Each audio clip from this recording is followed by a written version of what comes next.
can share with many others. I thought it was a tragedy. I thought it was lonely. Sometimes I thought it was special. But it's just another like everyone else. It's just wait to be called one day. I should accept the fact that I'm tragic, lonely, and special at the same time. No one treasure.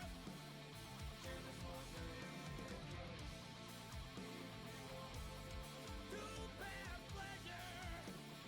To the big one, it's all up to you. A mere speck of my being, yet is an indispensable part. Down from myself, despite everything else is undeniably me.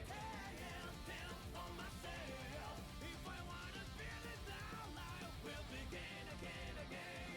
Tiny truth will be the world alive. So I know that there's no disguise. Even if I All right, welcome everybody to Antique Who Presents yet another Netplay bracket. My name is Tartarus. I will be your solo commentator for this evening. And I'm really looking forward to tonight's bracket. It's number 18 since the name change. We've been running a little longer than just 18 tournaments, but in terms of our off season, it is the 18th one. So welcome everybody. And thank you all. 19 attendees, 19 players who have signed up for tonight's bracket. It's a small one, it's a tight-knit one, I don't mind that. But it looks like 19 of the most dedicated, hardcore Strive gamers. I'm seeing here number 1 seed Sky Cherry on that testament. New Zealand's very best. We've also got Olliedog, Kenji. Race is making a reappearance into the game lately, taking a bit of a break from 2x KO. Come back, show us what's what. We've also got Conflagads and Bluedude amongst many other repeat contenders. So, looking like a really competitive, though small, very competitive bracket tonight. Hope everyone's doing well this Wednesday evening. Should be a good night to settle in, watch some Strive, chill. Some Strive to eat dinner and chill too. First game we've got here, I believe we'll be seeing from Medrimystic, Queensland's own, Mistake's own, up against Subblin on that Soul Bad Guy. I think we're just waiting on a quick bit of confirmation that we're ready to go. And here we go. Alrighty. Johnny Soul. Medri versus Subblin. Good little matchup to warm us up tonight for tonight's tournament. So instead of reflecting on themselves, they Soul Bad Guy. John. for hell. Who doesn't love him? There was a time where Johnny was a bit, shall we say, overpowered. Those days are behind us. There have been many times with Soul those times are also kind of behind us. So we're just going to be seeing two mid-tiers slugging it out. Here we go. Duel 1. Game 1 for OCE Netplay number 18. Medri starts off hot. Quick Wild Assault conversion forces a burst out of Subblin early. Ooh, nice little feint there from Subblin. A P5 beat frame kill, but you get Groudon back thrown. Stuck in the corner. Doesn't really matter if you go coast to coast, but look at this, Subblin fighting back. Nice 6H call out. Ooh, tried a little command grab there, but counter hit 2D is going to be a very big conversion for Subblin. Fafnir bringing him up. Oh, and a reversal out of Medrimystic. Well timed. But Subblin, 100 meter available, gets hit by the Mistfiner. And a nice DP anti-air. We're playing streets out here. Oh, but the overhead doesn't come through and you end up getting back thrown. That's it. Medri in the scramble, taking round 1. Alright. Round 2 here. Stuck in the corner already. Vortex unblocked, punished, but not really a full conversion from Medri. Probably wanted some more out of that one. That jump in J8, that's going to be a good bit of damage. Definitely what he's after here. And Senga whiffs, but unfortunately, or maybe fortunately for Medri, he recognizes it, jumps out, baits out a throw from Subblin, and now look at the health disparity. Bandit Bringer into the DP. Excellent RPS from Subblin. So back and forth right now, but success whiffs. Bandit Bringer frame trap, and another reversal out of Medri. I don't know if this kills, does it? Barely not. Toss a card. And there you go, just a quick fast slash to close that one out. Medrimystic with the first game on the board. Both rounds pretty scrappy there, I gotta say. Both players trading blows, dropping a combo here or there, but you just know that these two are always ready to scrap. And I mean, Johnny versus Soul, pretty exclusive matchup as it stands anyway. Here we go, game 2. Run up DP out of Subblin in this game 2, and the whiff punish with the Vortex. Fafnir, don't think that was a frame kill, I think that was just whiff, but it doesn't really matter. Medri didn't respond in kind, but a counter hit fast slash. Toss the card as well. Look at this pressure out of Medri. Single overhead, but it gets reversed with 5k'd. Bandit Bringer RPS, how are we doing it? Double overhead is the choice, but no combo into close slash. Instead, the 2D low profiles. And through the wall you go. Subblin just about with 50. Medri knows he has to press. Oh my goodness, and what an air throw after the Vortex RC. Very nice awareness out of Subblin there. Bandit Bringer. And I'm liking Subblin's use of Bandit Bringer here. Sort of repositioning their character to be almost perfectly spaced for 2D. Also recognizing where to just rip DP immediately afterwards. RPS is less favorable for them. But as I say that, DP maybe not in the right spot. A nice air-to-air vault from Medri. Bandit Bringer RC yet again tries a throw, but you're just too plus off that JK, unfortunately. It's the swag walk up CS from Medri. And look at this, Medri now has all of the resource advantages, but massive counter hit for Subblin. Medri, too wise to not burst that, but a run-up throw. Subblin takes advantage, but another back throw. The RC, are we getting the full conversion? The pop doesn't actually come through, and the reversal Tyrant Rave is going to counter hit Medri. Where to from here? One more interaction, and it's just the 2K2D Medri. Again, on top in that scramble. Oh, and the round start DP. Subblin tried that one first round, didn't work then, didn't work now either. TK Mistfinder is actually blocked in a great punish here. Oh, the same issue again though, we can't be doing that. Or if we're gonna do it, we have to wait just a touch longer so that the opponent can actually be thrown. Wild Assault conversion doesn't really work out. Another DP anti-air. Back and forth, Subblin trying to play the spacing game, doing really well at it too. Gotta say, 5p frame kill. CS. All this Gatling string. 6S actually calls out Medri's attempt to mash. And oh my god, the run-up gold burst is the choice. The throw is teched. Oh my god, and just run-up command grab. Who could have seen that one coming? Subblin equalizing the score here. 1 game apiece.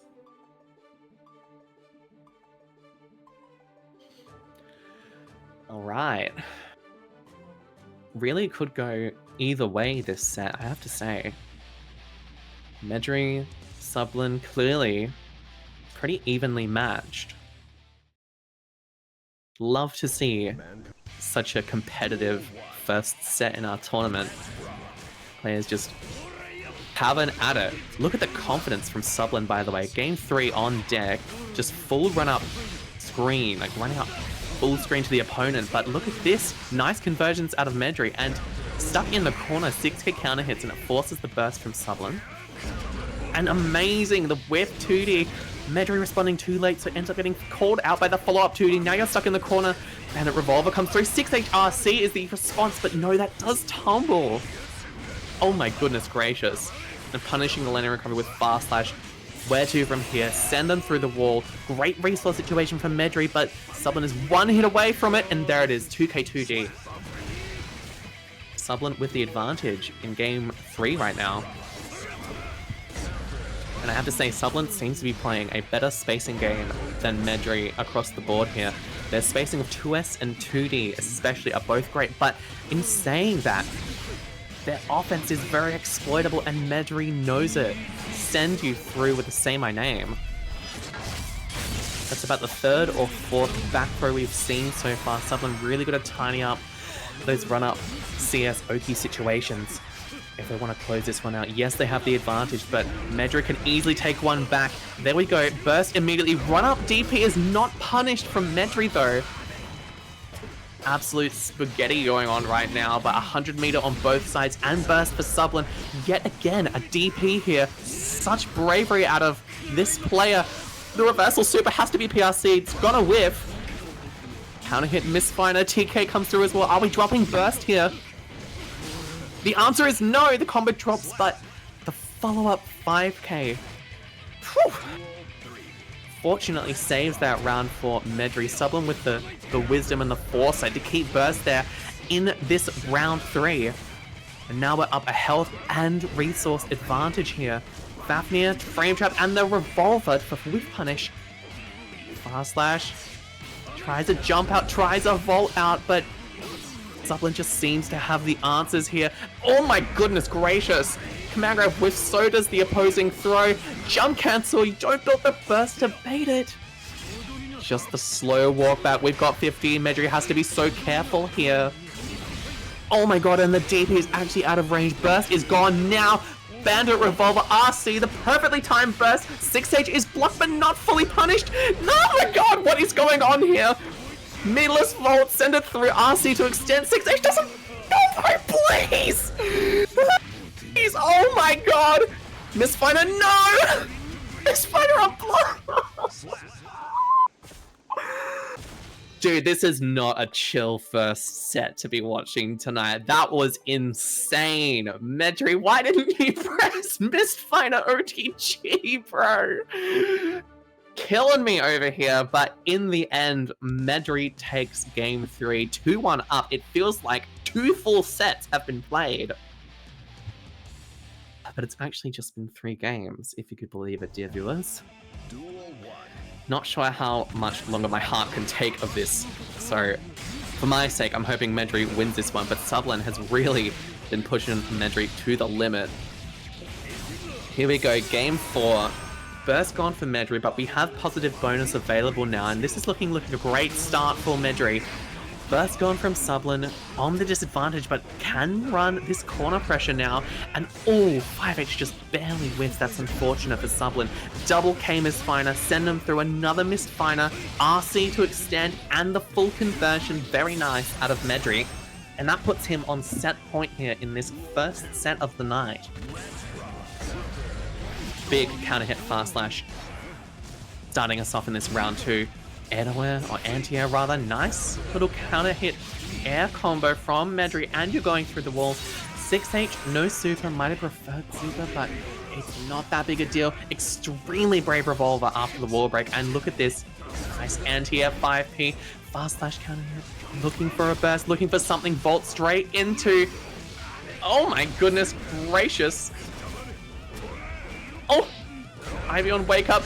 Counter hit fast, which that is huge for Subblin, and this gives them their chance to stay in the set despite their low health. One more counter hit here. Oh my god, and again a perfectly spaced low profile 2D. What a call out with that throw. Holy smokes.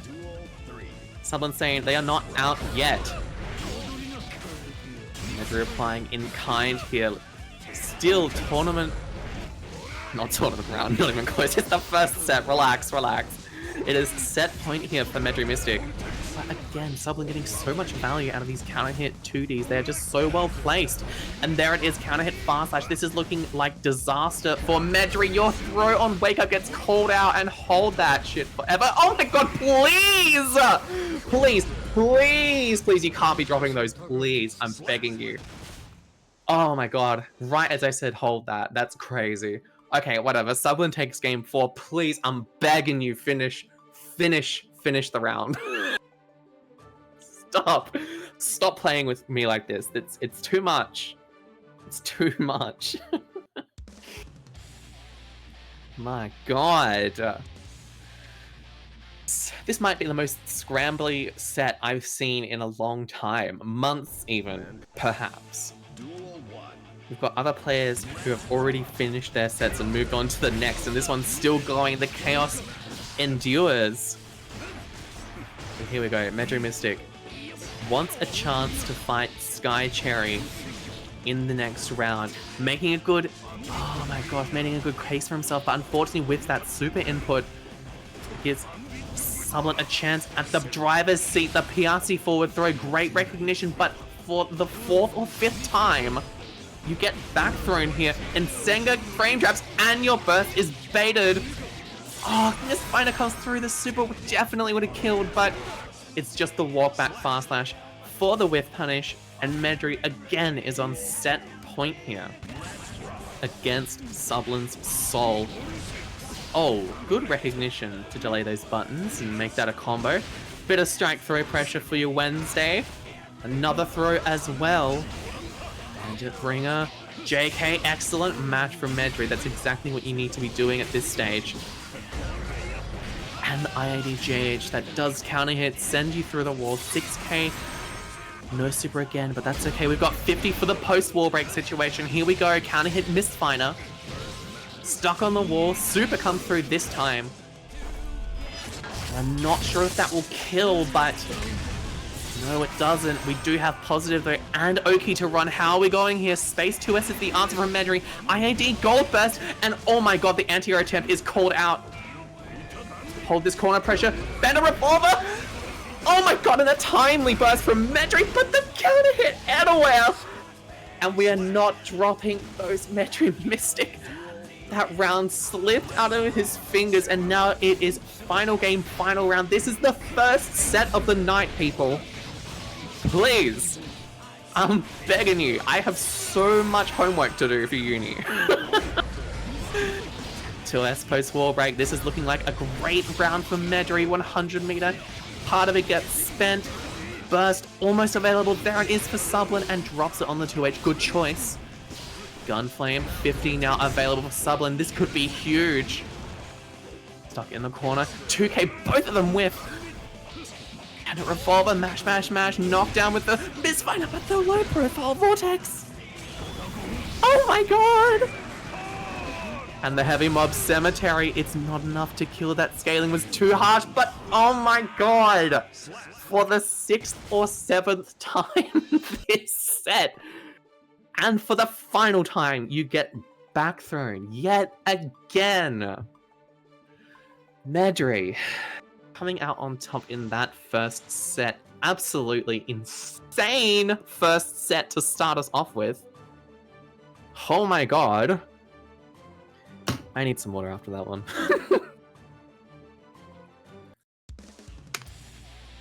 God damn it. Is every set gonna be like that tonight? I hope not. Like, it was hype, but please. I can't handle that. Medrimystic moves on to face Skytrail. We are now moving on to our next match, HoodRush on that Giovanna against FractalFireball on the patented Chipp. Here we go.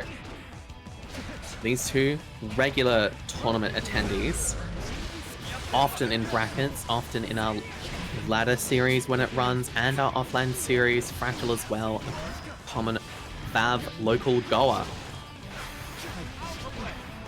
Have to see if he can best the explosive Geo that is HoodRush. Fractal's still trying to equalize the health, but a counter hit 5D of all things actually puts HoodRush in a good position in this round 1, game 1. Another tap dust comes through. Clinical round here from HoodRush.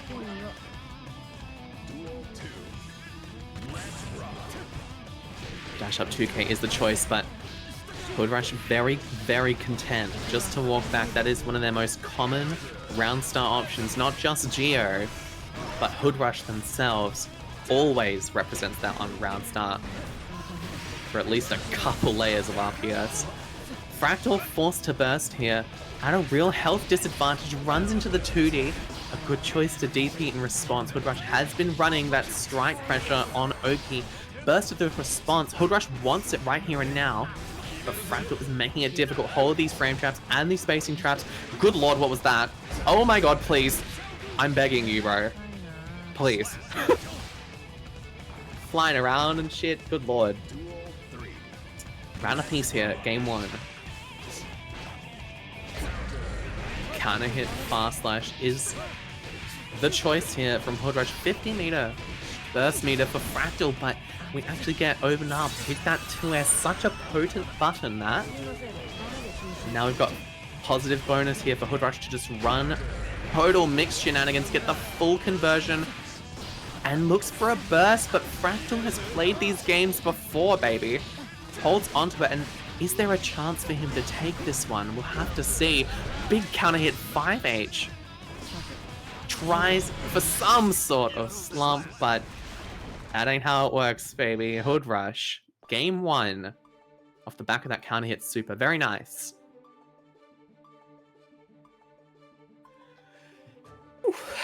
And yes, this is one of those matchups that is almost explosive in its own right, given how fast both of these characters are. The Chaos matchup into either of these, listen, it's probably still Chaos favored, but he does in fact have to contend a lot with the speed. Serious adaptations needed to keep up with the speed of these characters. So we'll see how these players adapt going in later into this set. Game 2 already underway here. Fractal, no burst, but in the driver's seat at the moment, and just a very unfortunate burst bait there comes through.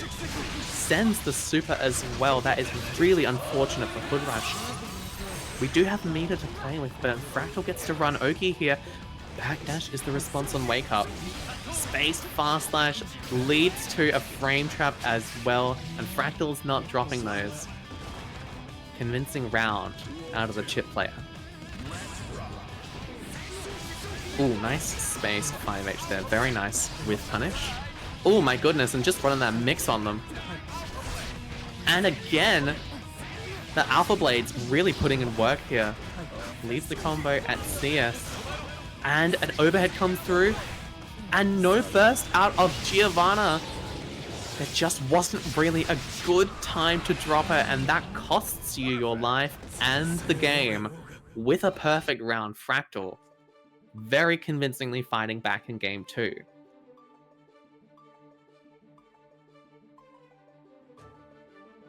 Okay, Fractal seems to have found his groove a bit. Basically, if you're in the driver's seat against HoodRush, he almost looks a bit lost on defense here. Navigating neutral pretty well, but Fractal, when he puts himself in a position where he can run his offense, yeah, and look at that, the whiff punish in neutral. Fractal is definitely adapting to HoodRush's tendencies here. Excellent instant DP out of Fractal. The throw is teched. Unfortunately, Fractal just barely missed spacing that 5H for the whiff punish, and where to from here? Running PRC mix, HoodRush still going here. Fractal Black blocks all of it. And look at this pressure now as well. 6H no cancel, and you're coast to coast brought via block stun pressure strings. Stuck in the corner now. Jump reset is traded in the air, and now suddenly shoes on the other foot. Look at the amount of risk HoodRush has if Fractal gets a mash out. Oh my goodness gracious, such as that! This could be a good opportunity to Fractal, but look at this. Fractal recognizing HoodRush has 100 meter and just rips the reversal super. The rope run up the wall, but an anti-air comes through. God, the momentum just swinging back and forth there between the players, but it's HoodRush who comes out on top. And a big counter hit to start us off in this second round. Get caught out on the 2S again. Fractal having some difficulty with that button. But look at this, running. Oh my god, just rope pressure, man. It's so crazy to deal with. This four-way mix, don't even know when to challenge, and the overhead comes through. Take him up the wall. Routing into a rope reset. Disincentivizing HoodRush to burst. Good choice to hang on to it, but now the rounds are equal.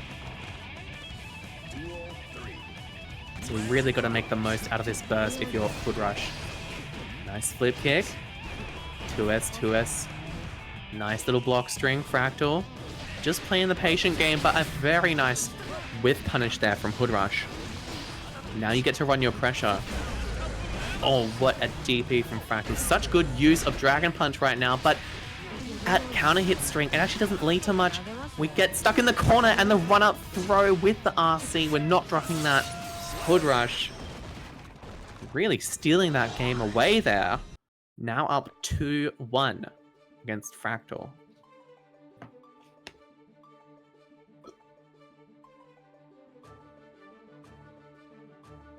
Hashtag hydrate is my message to you.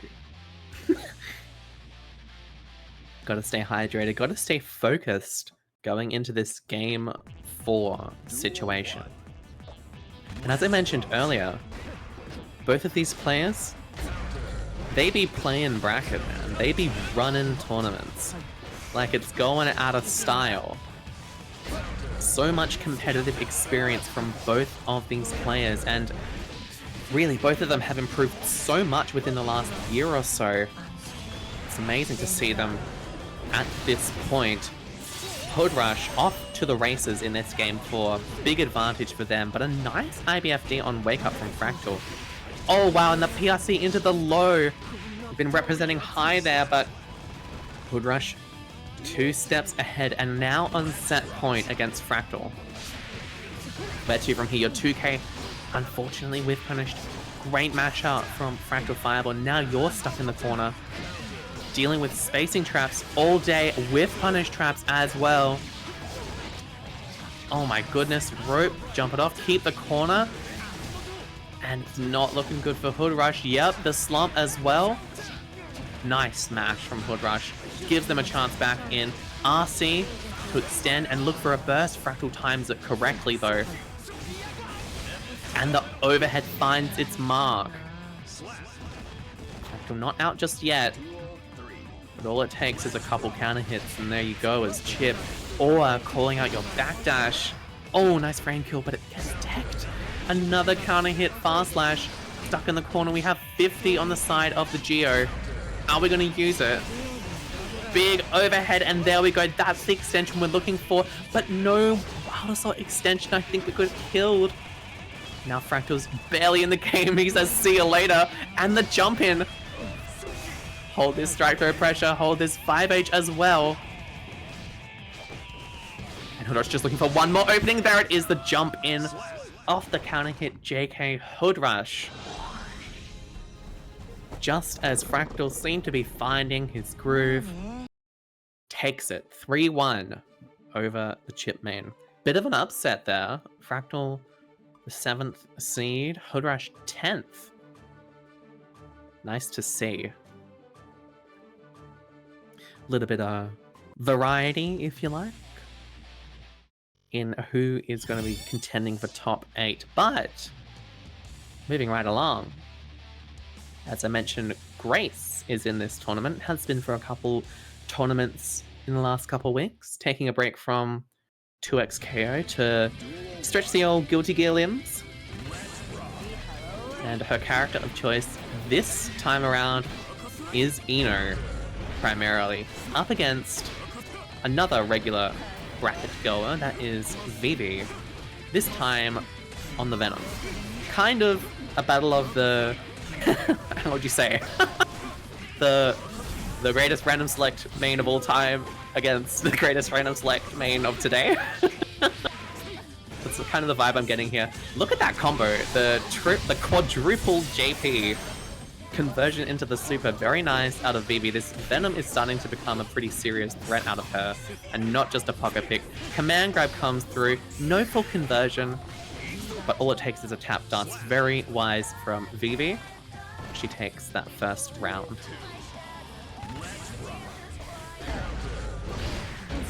Alright. Counter hit, and it does force the burst out of Violet. Oh, very nice conversion here from Grace as well. Route into the H-stroke for a reset. Ooh, do it to him. Send him through the wall, and now Vivi in a tough situation. losing your health and also at the resource disadvantage going into this round 3. Oh my god, extremely brave round start out of Grace here. Got a hop into the GH and the Wilderstore extension. Opts to keep the corner, runs the Note Oki, can get a slump here, we run it. And again, we can run slump yet again, she does, and it's the command grab super. Of course, hit him with the brain exploder. Oh my god, it does a lot of damage. Now, Vivi, 50 bursts, 100 meter, and there it is, you are called out. Grace has played these games before. Game 1, the GracialChasm.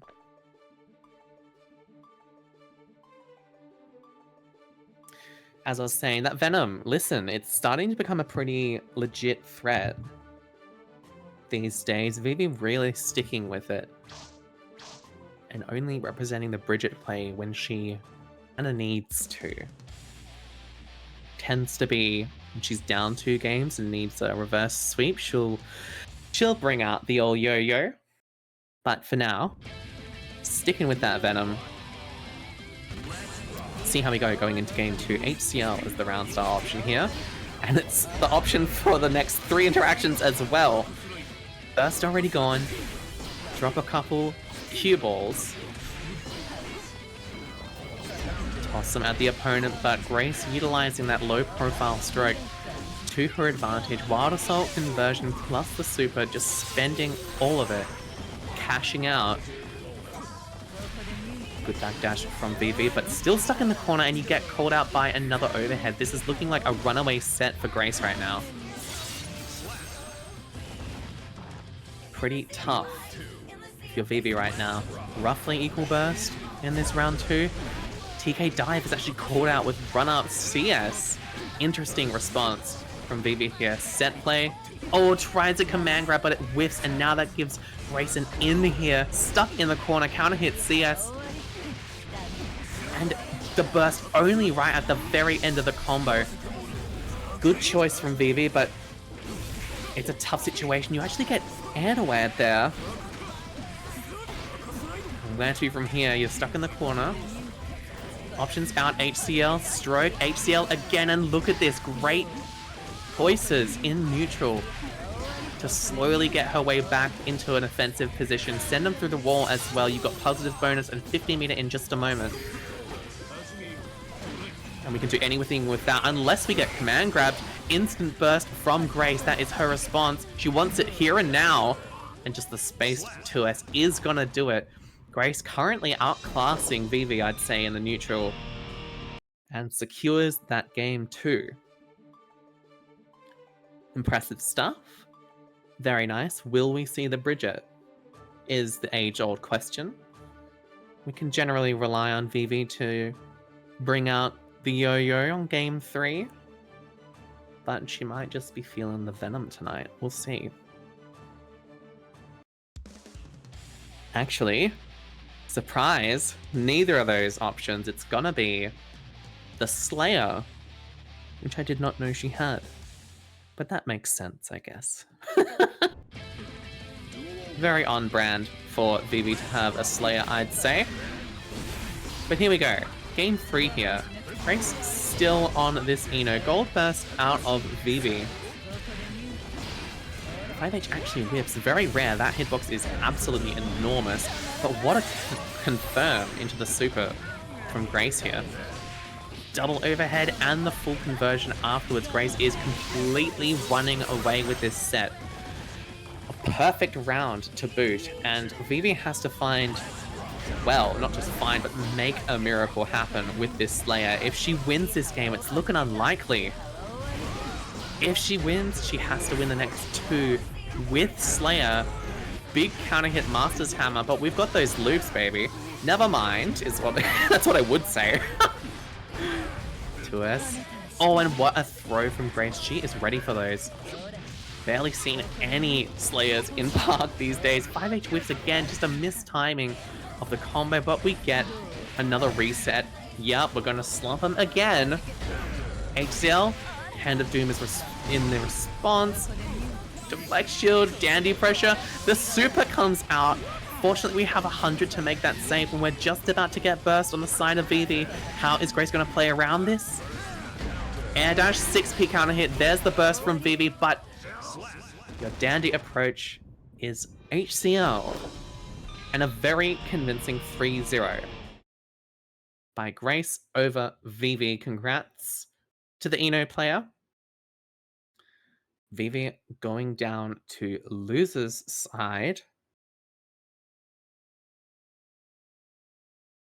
And Grace moves on to fight Skycherry. Skycherry winning her match 3-0 against Medrimystic. Sophie, our number 1 seed tonight. We'll have to see if the Eno can keep up with that tried and true, time-proven testament from Skycherry. But for now, we're going to be watching a different match. Looks like the fan favorite, the crowd favorite, Bluedude, on the Goldlewis on the cab right now, up against the one Ramlethal to rule them all. That is Conflagads, Western Australia's own. Just waiting on Con to arrive to the cab, and thanks everyone so much for watching, by the way.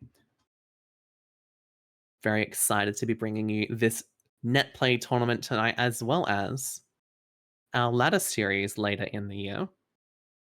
It will be making a glorious return for everybody, as well as the end of season invitational for the top 8 players who make it through that ladder series, through the top 16 qualifier tournament. Those top 8 players will be invited to an invitational. Can't say too much more just yet, but we will be running those events this year, a little later into the year. So keep an eye out for that. Very exciting times. I'm getting really excited thinking about it. But for now, we have perhaps lower stakes, but arguably even more important stakes to be dealing with in this offline bracket. You kind of get the glory, right? The glory of winning that tournament in the off season. You could kind of be the champion of off season while Metallic isn't playing. That's an honor in its own right. Still waiting on Conflagads. Might be having some Western Australian related issues, apart from living in Western Australia. Listen, it's just, you know, it's a geographical disadvantage. Like, literally. Like, what do you want from me here?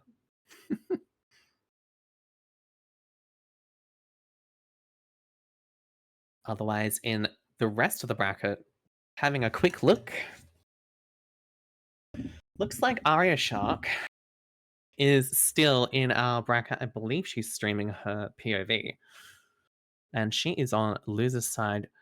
Originally lost to Chadwick Prime, Vic Johnny player, and regular sparring partner, I understand, of Arya's. Lost to Chadwick 3-2, but proceeded to win 2 sets back-to-back, one against Aleph and one against Fart Apple. And she is still in it to play the loser of Kenji and Kyriachos, who we'll be seeing after this Bluedude set, or perhaps now. Depends on the cornflakes situation. Other than that, Olliedog has 3-0'd HoodRush to make it into top 8 winners side. Expect nothing less from the Axel Goat. And Ollie will be fighting the winner of Kenji Kyriachos. Other matches, Fractal 3-0'd Chadwick. Got that revenge for Arya. And we'll be facing the loser of Sky, Cherry, and Grace. But look at this. It looks like Conflagads has joined us. Cornflakes in the building. We are going to be running this set now. Mankind knew that they cannot change society. Duel 1. Here we go.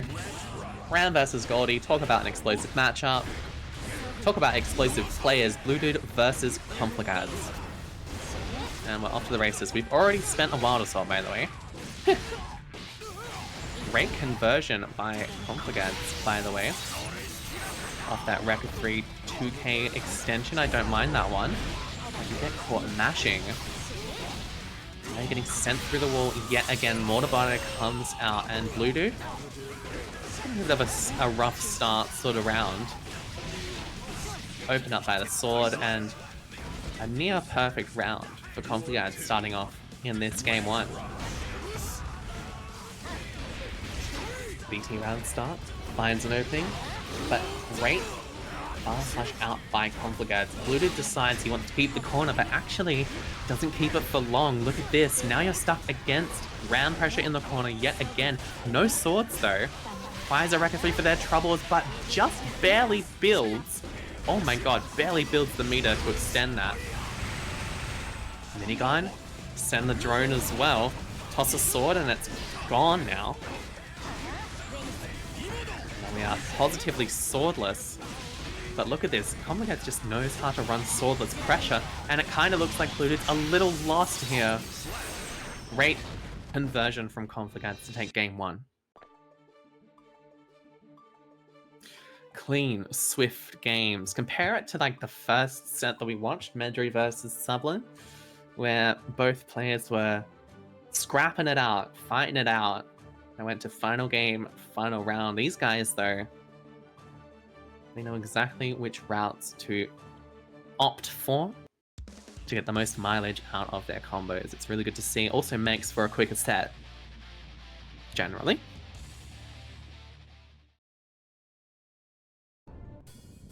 Duel 1.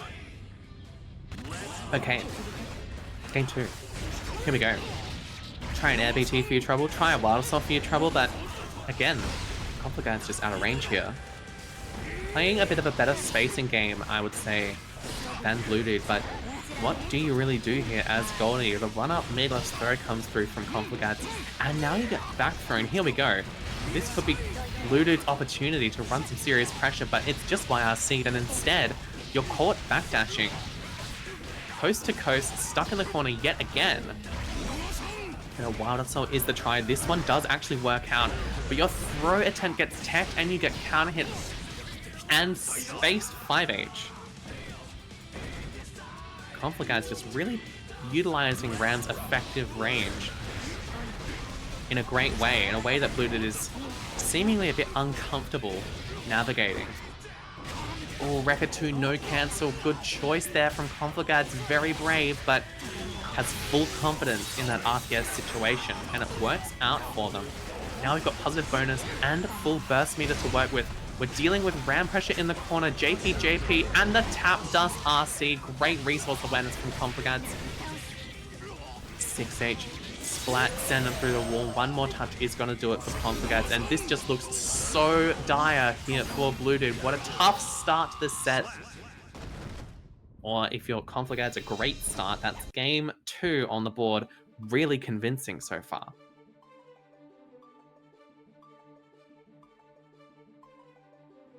And Ram, let me be clear here.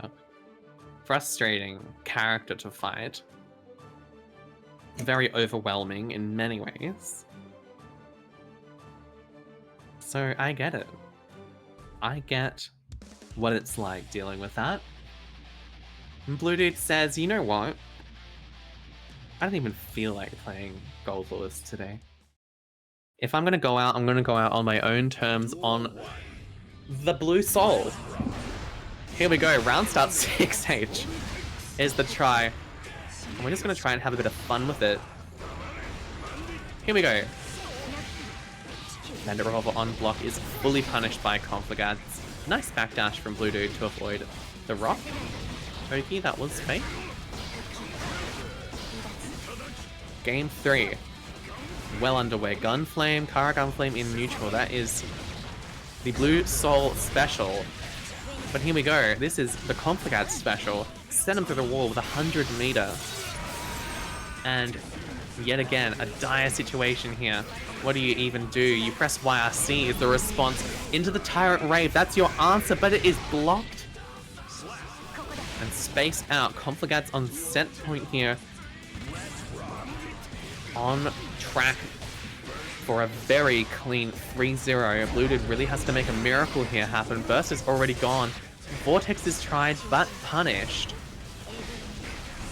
And Conflagads just really having a bit of fun here at this stage. Bluedude not super aware of Soul's most effective way of navigating neutral. We're just having a bit of fun here.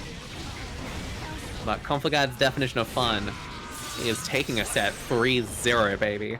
Very, very nice set out of Cornflakes. And they move on to winner's side top 8. Convincing stuff. Having a look at the bracket, they move on to winner's side top 8 to face actually not Sky Cherry, but Grace, who in an upset took it over Sky Cherry 3-0.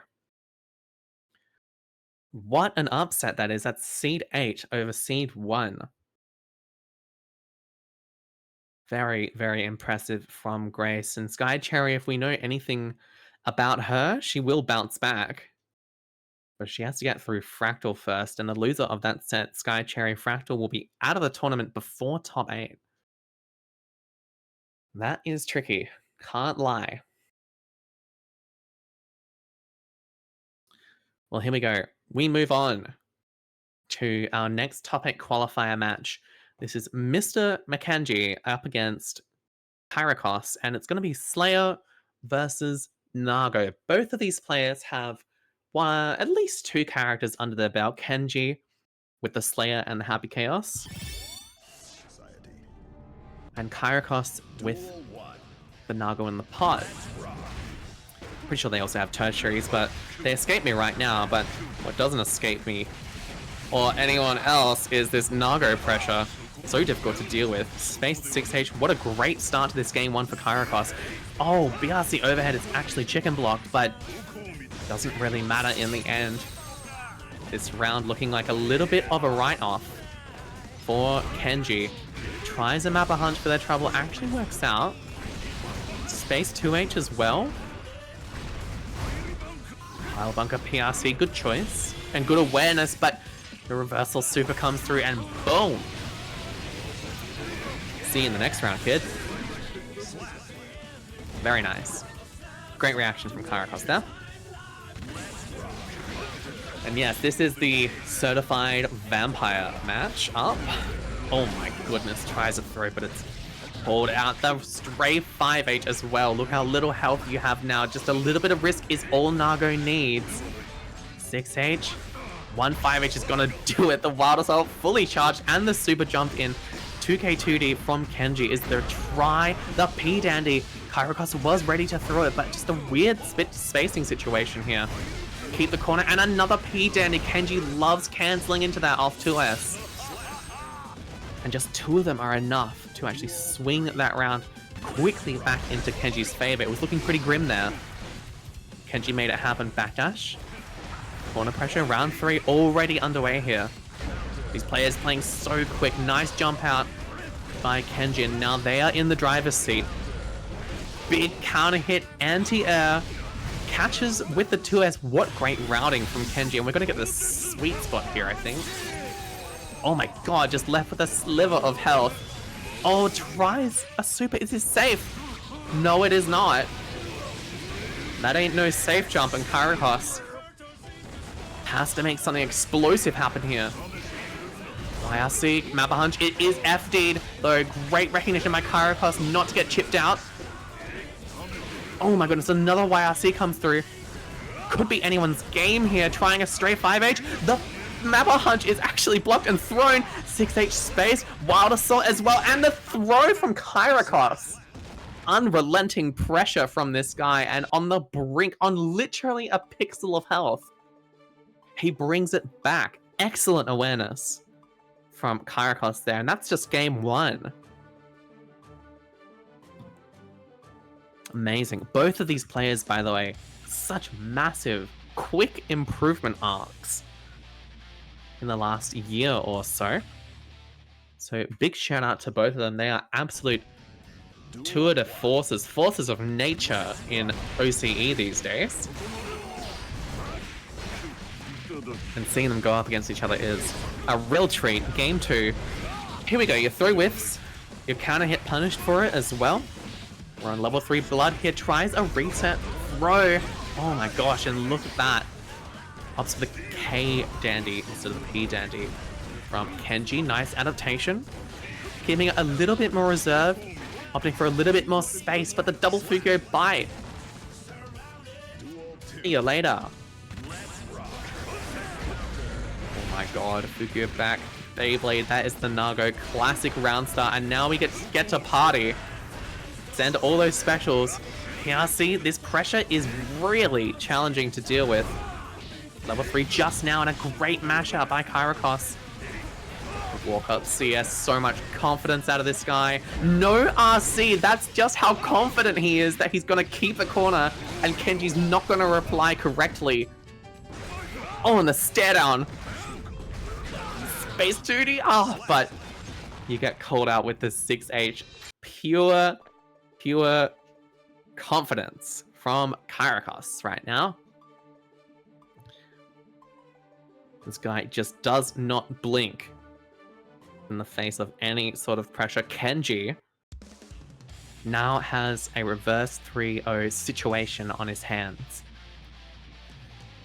This is a big ask, tall order against this Nago player, and we are sticking with the Slayer.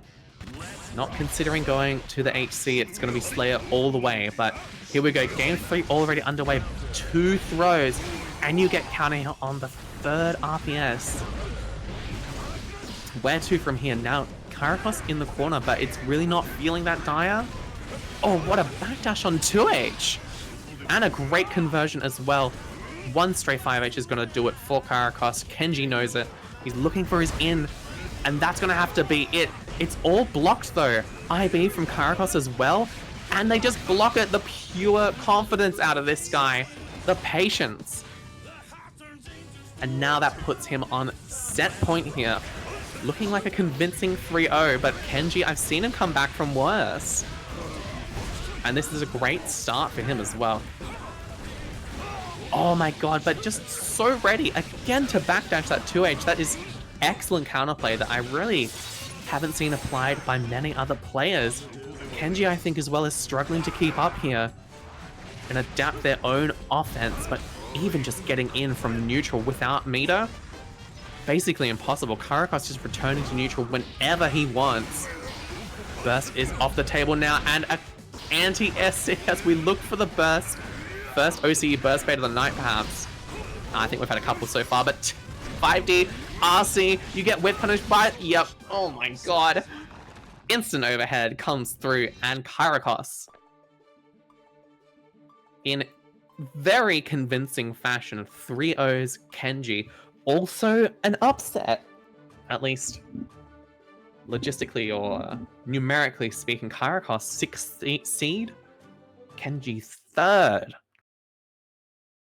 Going all the way down to losers bracket to face Arya Shark, who could make, I think, her first top 8 in a weekly, if she can pull that one off. But Kenji is no joke, as you saw, even in as convincing a set as that, Kenji was still playing well.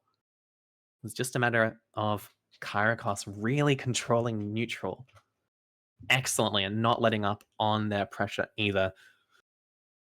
Goes that way sometimes, but alas. Looking at the rest of the bracket, Bluedude and Skycherry have made top 8 here on losers side. Skycherry 3-0ing FractalFireball, Fractal out at 9th, and Bluedude 3-0ing Show, also out at 9th.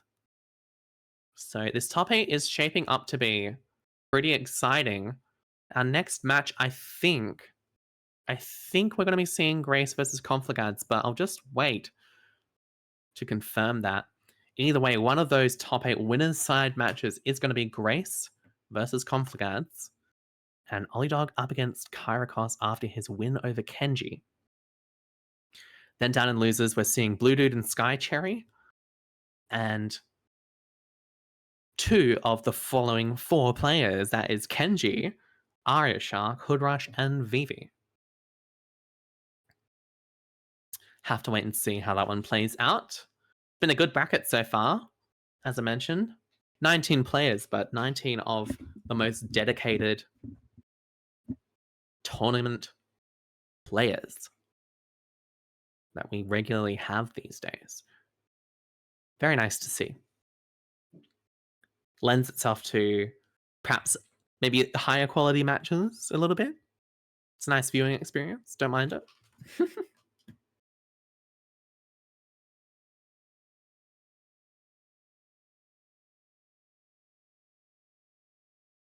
Okay. Just waiting on the next update, next match. Hope everyone's doing well in the chat. Seen a lot of really good sets tonight. A lot of very exciting sets. Curious to see who will take it tonight. Sky Cherry, as mentioned. Loser side, top 8. She does know how to make a comeback happen, but she'll have to get through Bluedude first, and that's also no small feat.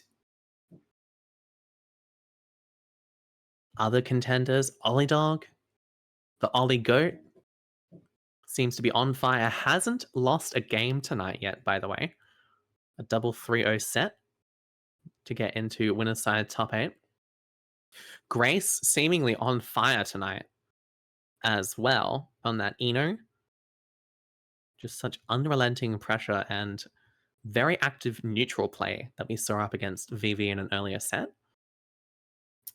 was enough to make her way into top 8. Conflagads as well. And Kyriachos, all 4 of them on winner's side are just absolute killers. All of them are just like total killers. So I really don't know who's going to win tonight.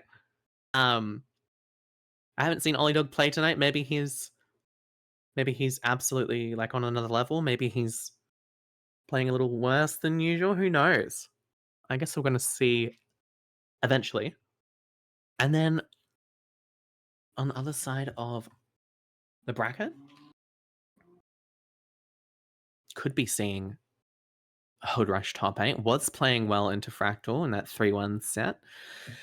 Kenji and Arya Shark, I am like a little biasly rooting for Arya there. I want to see her make top 8, but it's number 3 seed in Kenji right there. He's absolutely a killer and still in contention to take the whole thing. Looks like we're going to be seeing from Grace and Conflagads shortly. And yeah, I think I'm going to take this time to hydrate.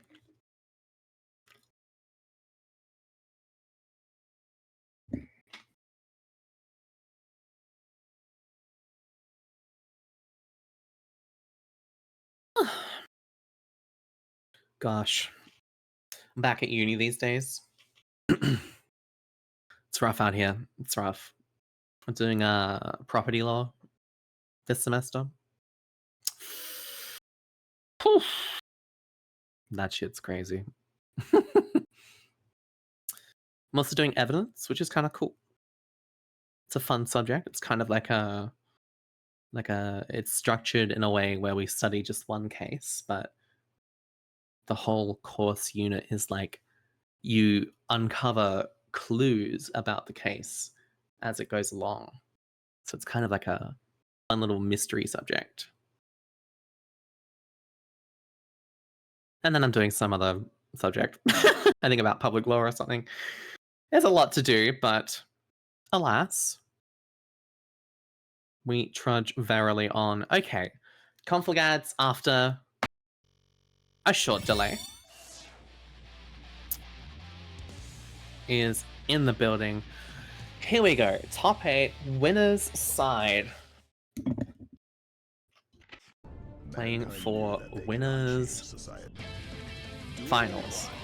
Grace versus Conflagads. Here we go. Game 1. On your screen right now. Oof, the run up to as pressure. It's so difficult to deal with at that range. And Korn knows it. Grace not willing to break, or rather burst that pressure from before the wall. Tries a match up, but it's spaced out. Run up throw is the try, but Grace is ready for that one. Nice IBFD, but get caught out on the follow-up backdash. Good try by Grace. She is in a resource advantage over Conflagads in round 2 though, so that is something she's got going for her. But look at these giant buttons that Ino has to contend with in neutral. It's pretty tricky. You got to get real creative with the way that you approach, and an overhead comes through into the full conversion with the super wall break. Looking good for Grace. Opens them up with a low. Gets wrong on the 50-50, and this is going to be enough with the super, actually with anything. But it's going to be flying knee kick. And around a piece here in game 1. Stroke is tried. Your backdash gets called out and you are forced to burst, but unfortunately a massive counter hit for Conflagads is going to send you straight through the wall. Hold this Mortabado, and now it's looking really, really bleak for Grace right now. One opening is probably all it takes with a little bit of risk. We've got meter to deal with, but the Wrecker 3 frame trap actually comes through, and a perfect route into Mortabado leaves Conflagads on top with game 1 under their belt.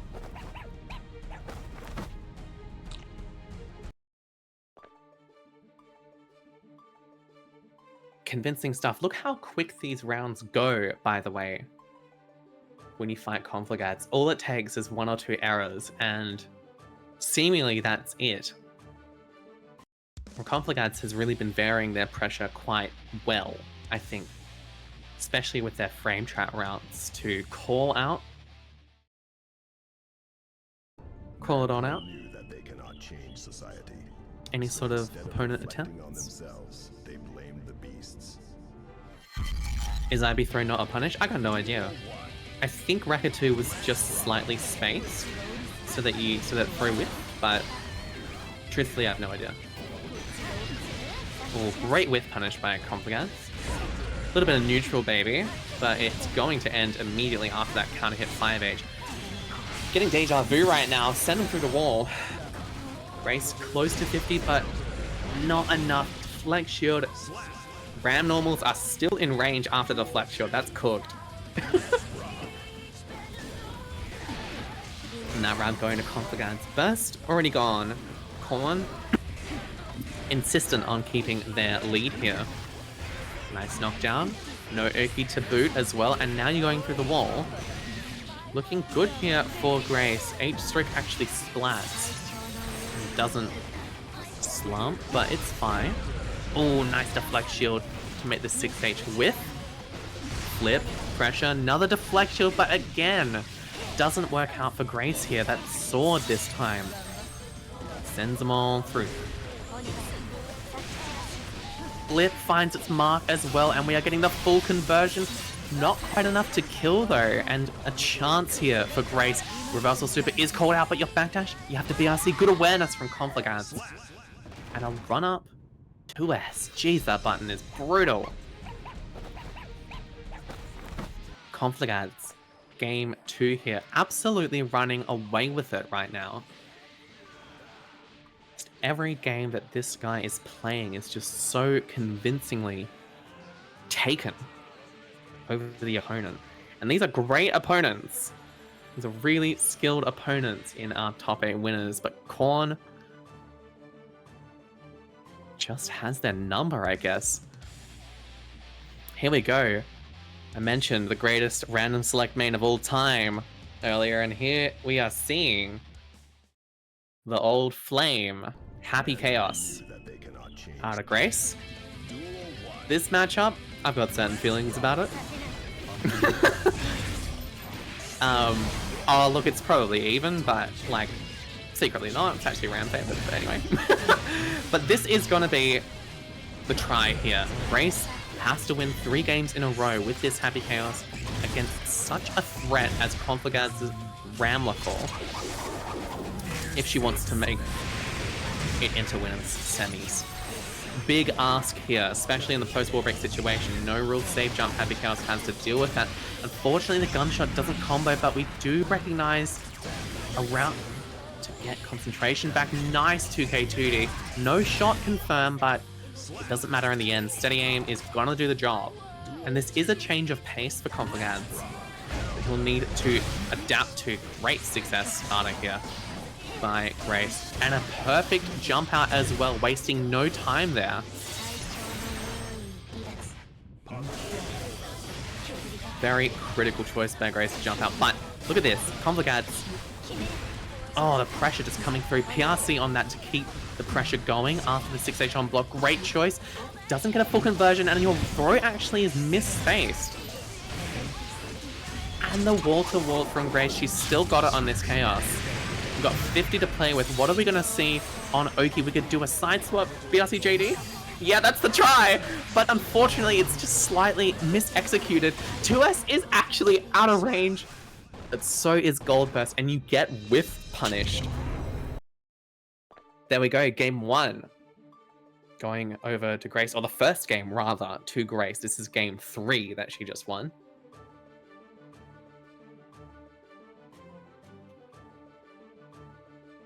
This HC character, man, I tell ya. What are you supposed to do? He can whiff punish you from anywhere on the screen. It's bullshit.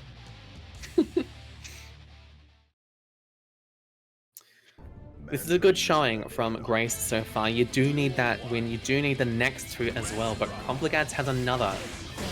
Has had 1 game to adapt and now has another on his hands. If he just wins just 1 more, that's the end of the set. And look at this. This is the adaptation we're looking for. Run ridiculous Ramlethal pressure. But what a mash out. So much risk here on the side of Grace, but it doesn't really matter if you don't get hit. Oh, but you do get hit, and look at this double CS route. Nice from Con. Back to playing neutral, back to holding this zoning, and we get called out on the dash up. And we get called out as well on the run up. All resources back here, tap dust perfectly spaced, and we can route into the super. This does combo off the slump. Very nice. From Grace.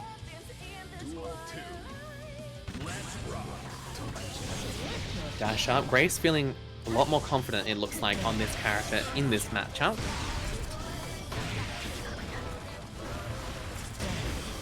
Kara gun flick pressure. Very nice. The Tartarus, as they say. Yeah, I know they all say that. But look at this. It's just like night and day right now. Opts for a safe jump route. Don't mind that as well. Another one to boot as well. And the super, I think, with the Guts Crush is gonna kill here. Oh, very nice. Very nice. And it really looks like the tables have just flipped right now. Playing that Eno. Conflagads was very comfortable navigating that matchup. He's been in the metallic cake mines for long enough. But because Conflagads keeps dodging me in park, he just has no experience into Happy Chaos. What's that about, man?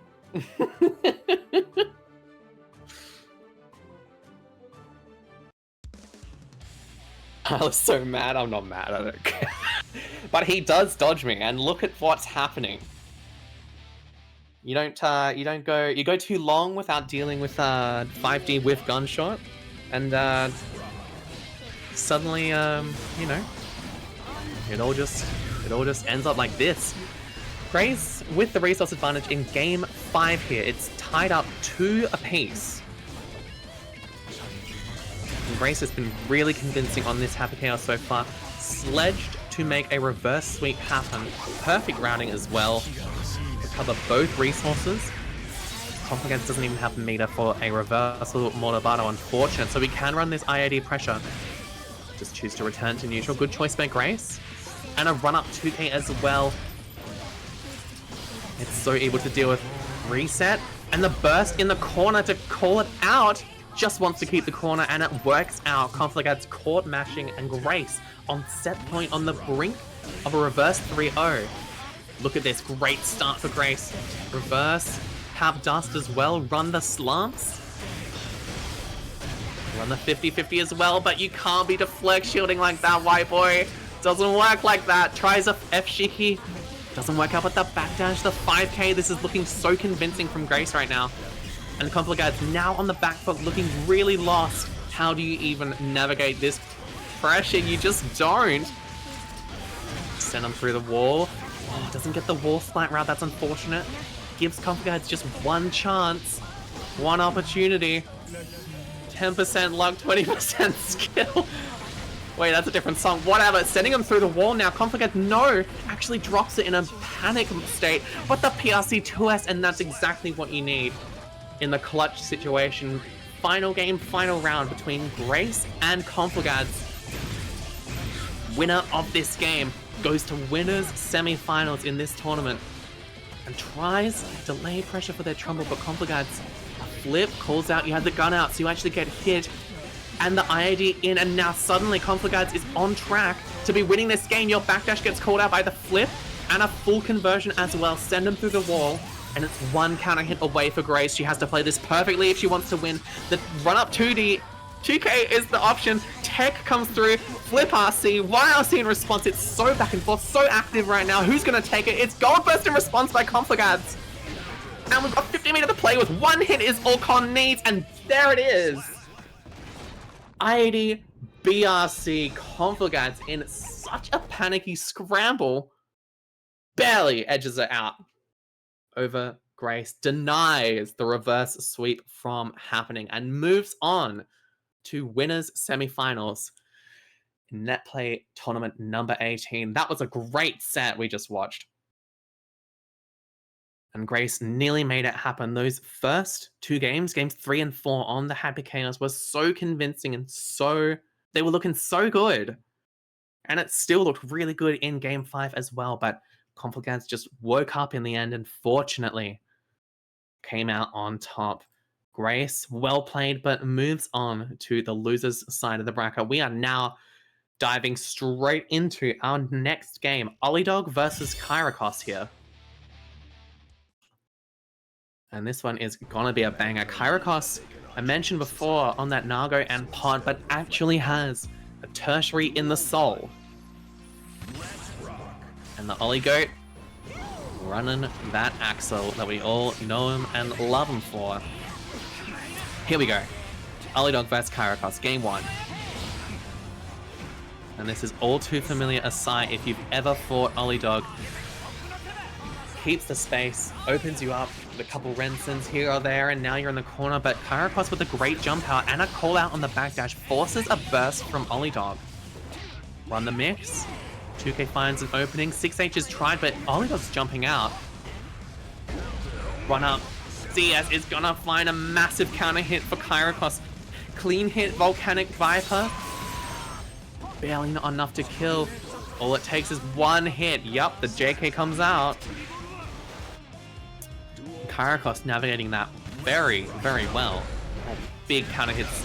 6H to start us off with the Wild Assault extension. Actually, CS whiffs. Kind of a weird situation there, but not that big a deal. Fast slash 5H. Classic DP point against Axel, and the super to boot here. Kyriachos actually keeping up, and very convincingly so.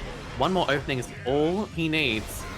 Tries a 6H for his trouble, tries a 6P for his trouble, but Olliedog ready for both. Oh, and the backdash comes out. H-Nado. Keep that space, that's exactly what Olliedog needs to do right now. Tries running some pressure. Back to neutral situation, but counter hit 6S comes through. Olliedog with the reaction burst, the run up CS, so brave out of Ollie, and the rainwater comes through. Oh, and the full conversion as well. TK Bomber to boot. Wow, what a conversion from Olliedog. Amazing. From the young goat, and things are tied up, but not for long. Kyriachos, a health and burst advantage and meter. Run up throw. Look at this, half health already. Tries a run up throw, but we've got meter to make that safe. And you go through the wall. Kyriachos just on full acceleration mode right now. And the 5P frame kill into the throw for a perfect round from Kyriachos. Ran away with that last round, taking game 1.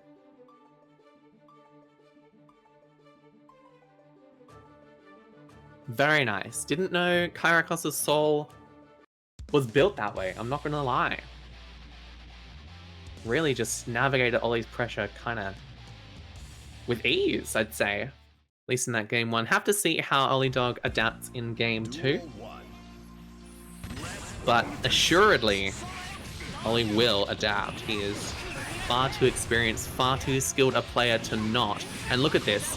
Jump-ins are 5p, and ooh! DP input became Vortex there, I think, but regardless. Back to a block string. Oh my goodness, and what patience from Olliedog on that burst as well. Very nice stuff, but a great bandit bringer from Kyriachos. Counter hit 2S doesn't lead to much, and it's a mash out from Olliedog. But we are bursting this. Kyriachos wants it here and now. Oh, the CS was actually FG, so your 5D whiffs. Where to from here? Same side low is the answer. After air blocking the tornado. Very nice choice from Olliedog. Very conscientious play right now. And back to full screen you go. We can't be backdashing those. It's not looking good. Great spacing from Olliedog. Send him on through. Axel Bomber. And maybe one more counter hit is all he needs, but just 6H. Oh, and you get back thrown for your troubles. Olliedog instantly fighting back in this game too.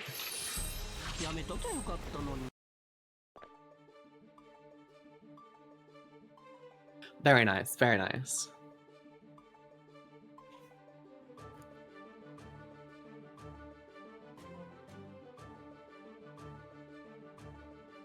Okay, game 3 here.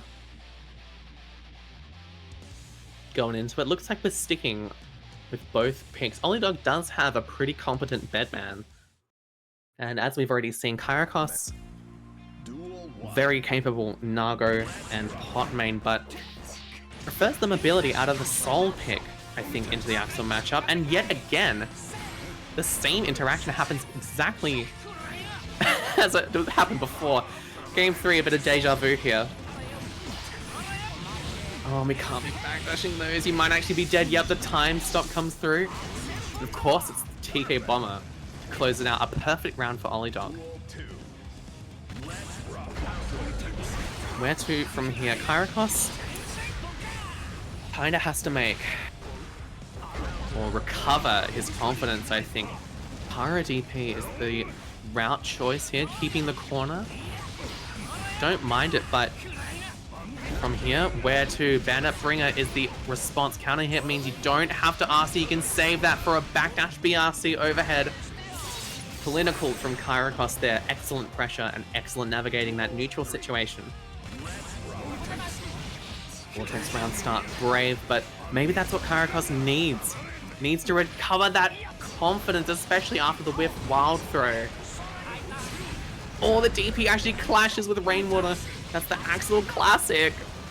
Gotta be ready to clash cancel those. Oh, and the 6H actually lands. Axel Bomber as well. You are on a small amount of health as Kyriachos, and unfortunately that DLC 2K. This guy's got DLC and he was released in the base game. What's that about? Game 3 going to Olliedog.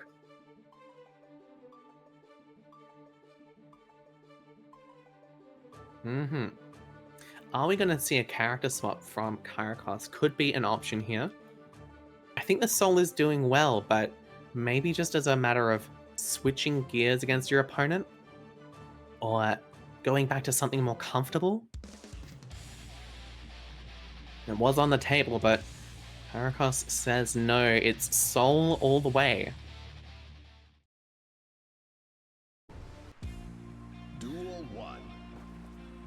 Soul or bust, baby. Game 4 on your screen right now. Oh my goodness gracious, and the DP in that up air situation.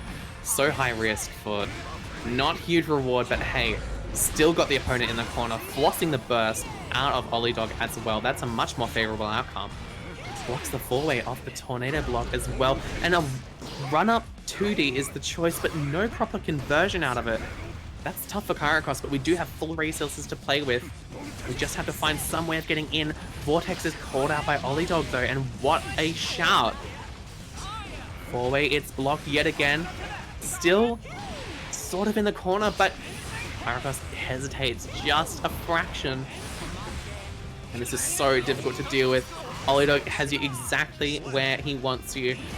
And now Olliedog on set point here. About to punch their ticket into winners semi-finals against Conflagads.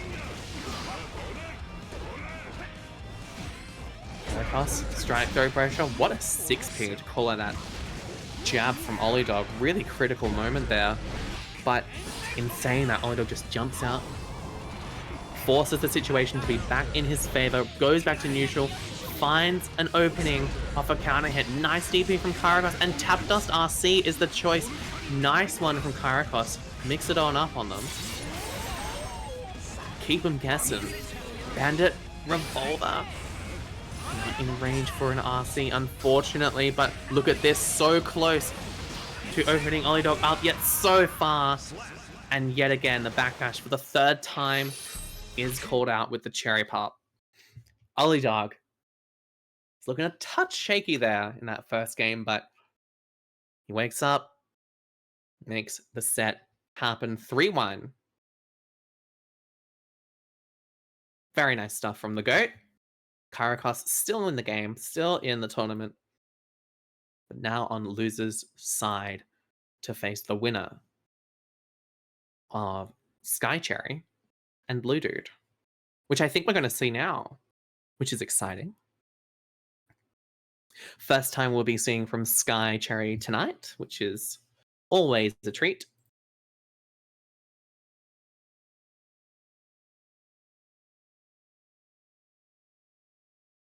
And I guess we're playing Soul. Bluedude is on the Soul right now. Bluedude, in case you're not aware, you have selected Soul, not Goldlewis. But listen, if that's your choice, man, hey, more power to you, bro. I get it. It's Skycherry and it's Skycherry Testament. I get it.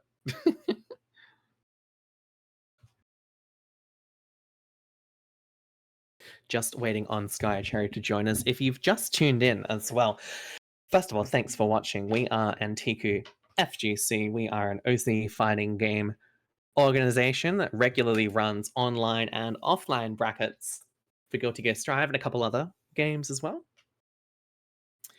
Tonight's tournament is one of our off-season tournaments that we run when we're not running our ladder series. That's our main tournament circuit for the year. Usually happens around the middle of the year. But in the interim, people want to be playing brackets, let me tell you, and nothing is going to stop them. So we provide for the people. We run off-season tournaments. And if you're enjoying what you're watching enough to pay us, oh my gosh, then feel free to donate to the stream and the org.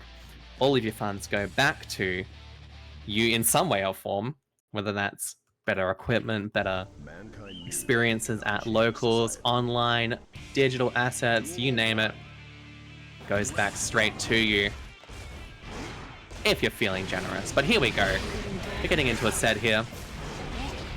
Skycherry, our #1 seed in the tournament, almost a legend at this point. You know what? I'd say definitely a legend at this point in OCE.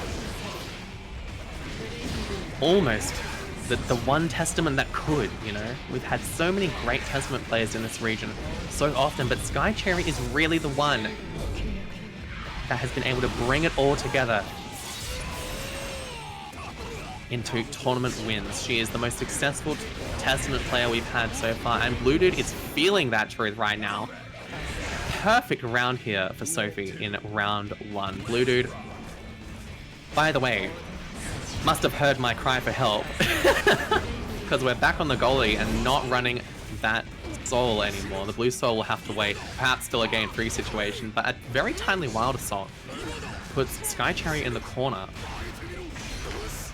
BT pressure, security cancels as well, counter hit fast slash is bursted, and we rip the quote-unquote bad super, by the way.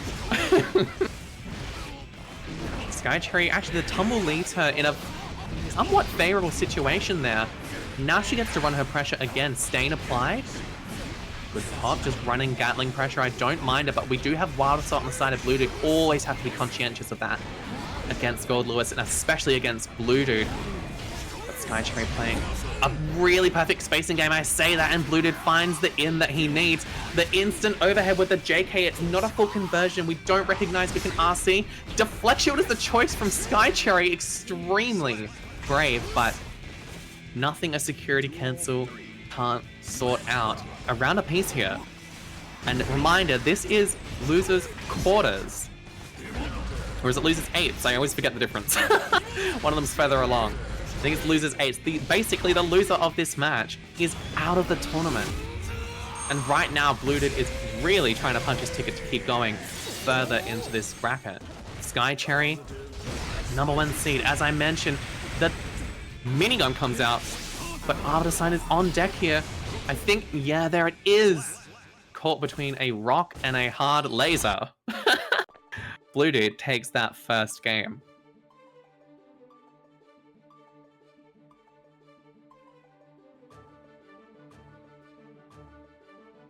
All right.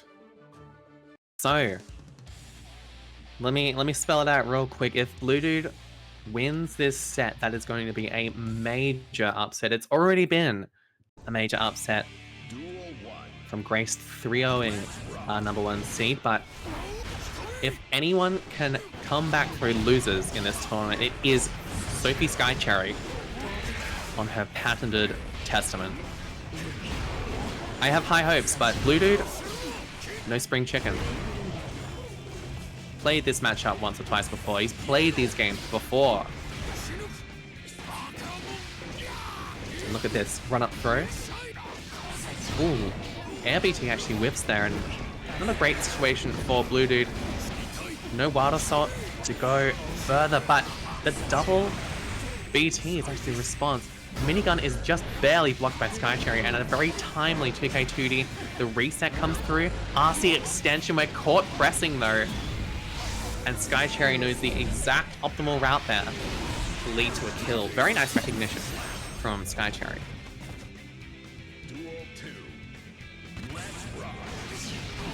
Alrighty. Round 2 here. Keeping up the pressure. Stain pops.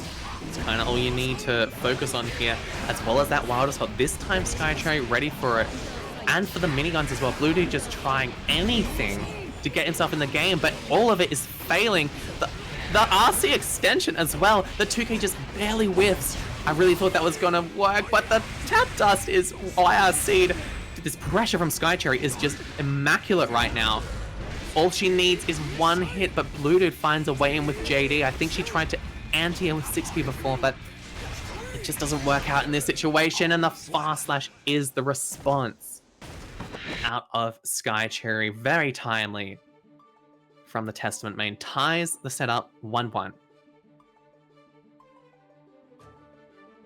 Very nice. Needed, well needed, much needed. That's the turn of phrase. Much needed adaptation out of Skycherry in that game too. A little bit more attention paid to the spacing of Wild Assault, to when Bluedude is able to rip the Skyfish. Bluedude gonna have to adapt in his own right as well if he wants a chance at staying in this tournament. So far, game 3 on deck, well and truly in Skycherry's favor. Feints a teleport, actually sends it that time. Very nice timing. And a mind games from Skycherry there. Sigil, nice IBs out of Bluedude, but where does it really get you? You're still stuck in this pressure, and now you're dealing with Nostrovia. Sending them through the wall. Hard knockdown and stained. Skycherry can just play her game as she wants. H-Weeper actually whiffs there. I definitely said H-Weeper there.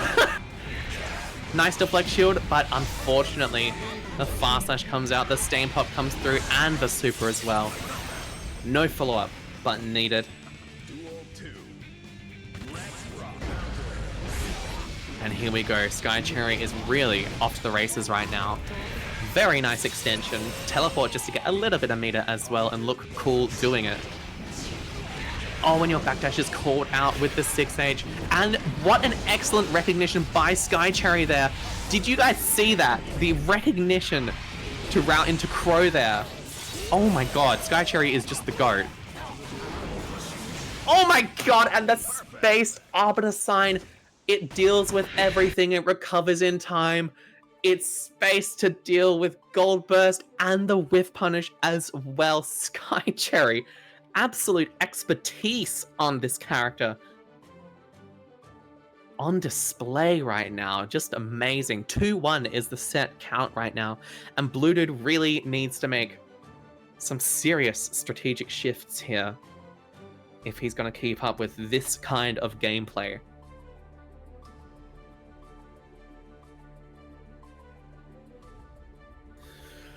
Whew. All right. Game 4, and nerves are high. Tensions are high. We are sticking with the Goldlewis. No Blue Soul coming out today. No, what is it? Soul Blue Guy? Something like that. Game 4 on your screen right now, and Sky Cherry is just about going to run away with it unless Bluedude makes some sort of something really big happen here. Unfortunately, falling into the same tricks of that spacing on Wild, so causing it to whiff. Sky Cherry completely in the driver's seat, and this, however, might be a chance for Bluedude to be back in the game. Really have to make the most of this. The CS is not routed into looking for a burst, but it's nothing a follow-up Wild Assault can't solve, and you are stuck in the corner dealing with this overhead pressure. No follow-up though. And the minigun is actually teleported around. Wicked. Send them through the wall. What a timely 2-1-4K. And suddenly the playing field is leveled out. How is Sky Cherry going to navigate this situation, this Oki situation? What is Bluedude going to do on defense? It's going to be the instant churn and see you later. Just what the doctor ordered. What a reversal there. The first one of the set. Good choice by Bluedude. Now, the momentum. Perhaps it's starting to shift, but perhaps it's also too early to call. Sky Cherry just has such a strong hold of the way that this game is going. Your Wild Assault is interrupted by the Arbiter Sign, and Sky Cherry just completely controlling the pace of the game with ease. The overhead Arbiter comes through as well, and Sky Cherry on set point over Bluedude. Really got to make a miracle happen here. And the 4-2A actually whiffs, and suddenly another timely teleport puts you back in the corner. The run-up throw, the first time Sky Cherry's represented that one. You go through the wall with the super. Bluedude needs to make every decision count here with the resources available. It's going to be YRC is the option into the minigun and a Wild Assault afterwards. Massive counter hit 5H. Sky Cherry knows that now is the time to burst. Another Wild Assault is interrupted by Bluedude. The drone goes out, and it's just a game of projectiles here. Sophie just keeping the space, and a great 6P there. You don't get hard knocked down from the BT. Your backdash is called out, and we get caught. No, we barely recover in time, and the jump in JH is exactly what Bluedude needs here. Not enough to kill, I think, but enough for a reset, maybe. No, just one BT, it wasn't enough. How do we go from here? Gotta watch out for the Arbiter Signs. Oh my god! Tries the double RC, but... Whew! In the scramble situation, Sky Cherry in the air at the right time. That JS just barely reaching. And she takes the set 3-1 over Bluedude, moves on in the tournament, and Bluedude out at 7th place. Crazy set we just watched, but in the end, Sky Cherry too in control of the pace, too aware of what she had to do to win. So off she goes into the next match against Kyriachos. We'll see that a little later, but for now, we are seeing our other losers 8th match. This is Mr. Kenji up against Vivi on that Venom. Here we go. Kenji, seed number 3 in this tournament. Expected to perform well, but an early losers drop. by Kyriachos here. Kind of putting him in a tricky situation on loser's side. Regardless, Vivi as well has made it into top 8. She won her set 3-2 over HoodRush, who was also a contender for top 8, but HoodRush out at 9th. A nice little mix there from Vivi in this game 1. How are we going to be dealing with this as Kenji and as Slayer? It's a bit of an ask. The fast OCE into the command grab actually whiffs. And it's a bit of a weird situation here. Backswing on that cue ball, and how does Kenji approach? That's how, with a counter hit Master's Hammer. Into the full route as well. Oh, and great blocking here from Vivi, and what a defensive sequence out of Vivi right there. Block after block, and a perfect reaction throw. That was really nice out of Vivi there. Kenji though, one round start interaction, and suddenly she's on half health here. Make that 40%. Tries an IADJH for a trouble, but doesn't quite work out for Kenji. We have a lot of meter to play with. The command grab, the bite is just a little too early. A 2+ for that one, and now back to neutral we go. Tries jumping, tries backdash, a perfectly spaced 2H. With the Mappa Hunch and the super, this is definitely going to be enough to kill. One round apiece here. Oh my goodness. And your jump forward is called out in this round 3. Now you're stuck in the corner. Your backdash is called out as well, with a dash up CS, and Kenji is really making his mark now, showing that that first round just a fluke, actually. No matter how good your defense is, can't be that good against Slayer. Burst is now gone, and an anti-air puts Kenji back in his driver's seat. An early anti actually misses its mark, but nothing a pile bunker can't solve. And game 1 goes to Kenji. Crazy defensive sequence before, by the way, but even the likes of that is not enough against a character like Slayer.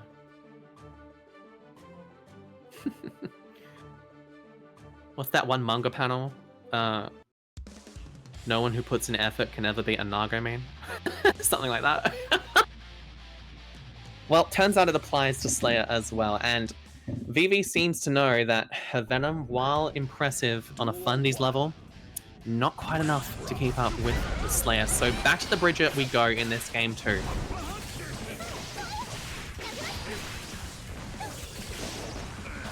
Here we go. Bridget, this is the first time we're seeing Vivi's patented main this tournament, and what a conversion off that counter hit 2H. Really excellent awareness from Vivi there, and the anti-air is going to be extended. We keep the corner. Patient play, seeing what Kenji does on defense, and we go through the wall. Big health disparity here, but it is Bridget health we're talking about. It can be just 2 counter hits away, or 1 pile bunker away from absolute destruction. We have full meter though, and Kenji is aware, looking for some sort of bait situation. Scoot into the backswing yo-yo. Very nice from Vivi. Backdash to get away from the 2H, and now back in the Bridget blender we go. Double low opening. We get a side switch. Might have been better to send him through the wall, but it's no trouble. We end up keeping the corner with a side switch route, and this pressure is so difficult to deal with. The Rock the Baby actually comes through and finds its mark. 2K2D, toss a yo-yo, and the super to boot. Send him on through. Kenji has to use this burst perfectly, lest he wished to lose the game. Nice 6P, but another 6P in response by Vivi. Tries a throw for their trouble, but perfectly timed burst gets Kenji out of it, and oh my god, straight into her loving arms. Ties it up. Vivi on the board here. That was a really unhinged Rock the Baby, but hey, whatever works, you know? This is the kind of gameplay we expect from Vivi, and it works out. If you aren't ready to meet the sort of psycho decision making, then she is just gonna run away with it, you know? Here we go, game 3. on deck here, and I gotta say, the Bridget starting to look like it's outpacing the Slayer a little bit. Oh, very nice DP there on that gap. Full extension as well. Very nice out of Vivi. She does have those combos. And Kenji looking just a little lost against the Bridget. Would like to see maybe a little bit more FD out of him. Oh wow, and calls out the DP attempt. There we go. Really operating on a better level, but we have to be ready for those. That's the third Rock the Baby this set that has landed. We have to be ready for those, at least after the second one. Tyler, can I get Louis Boss? Yes, you can. And I'll have some too, thanks. Alright. Oh my goodness. K-Dandy actually almost makes DP whiff, but fortunate for Vivi there. Now we're stuck in a block string. And we get knocked down the side swap. Actually, Vivi's ready to block that one. Great reactions here. And not blinking on defense either. Very nice here. Now you're the one stuck in the block string. And you have to deal with all this meter as well. Get opened up on both the low and the high. Burst is very timely from Kenji, but navigating this situation is so difficult. Perfect. Act dashing into, I think it was a scoot that opened him up. And yet again, dealing with this pressure. Finally, we're ready to react. And yes, we call out the follow-up DP as well. Kenji with the adaptation that he needs. And a space 2H is very critical there. Stealing that round away from Vivi with some very timely adaptations as well from Kenji. We need to see more of those going into the rest of this set. It's not exactly out of Vivi's control just yet. Look at this, she just gets to run her mix. Actually block the F Shiki, very nice from Kenji. A trade gets them out of the pressure. And we're looking for some sort of opening. We actually space the 2D perfectly and a super comes through. This is huge for Kenji right now, this patience plus the opportunistic play is really working out in his favor, exactly how he's supposed to, and calls out another DP to take the game. 2-1 over Vivi. Kenji with some very excellent adaptations here, calling out Vivi's attempts at getting out of the pressure. That's, I think, the third DP blocked. Third one called out here. Vivi's going to make some adaptations of her own if she wants to return back to the driver's seat.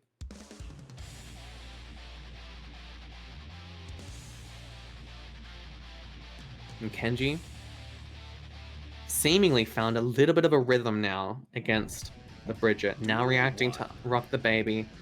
Spacing the normals a bit better. Pulling out.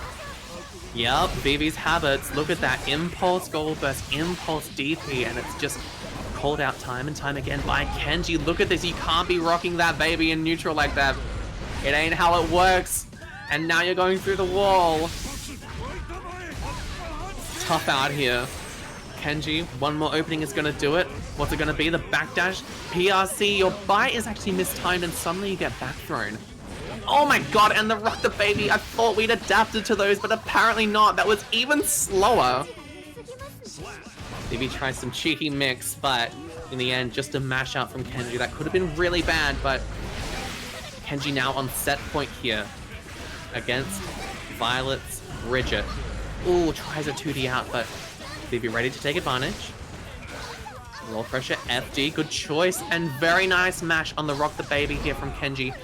Still looking for those reactive, or reactionary rather, DPs, and a full conversion into the clean hit super here by Kenji. Where to from here? It's going to be the meterless bite. And the gold burst is called out yet again. A DP is the response from Vivi, and she has to play it perfectly, but unfortunately, Mappa Hunch comes through at the right time.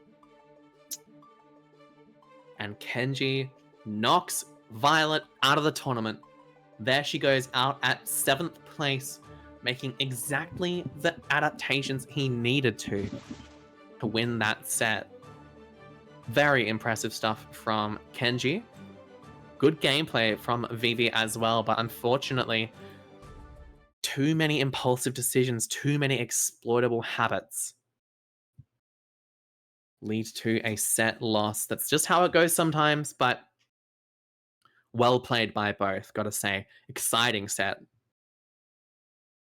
And Kenji moves on to fight Grace in loser's side.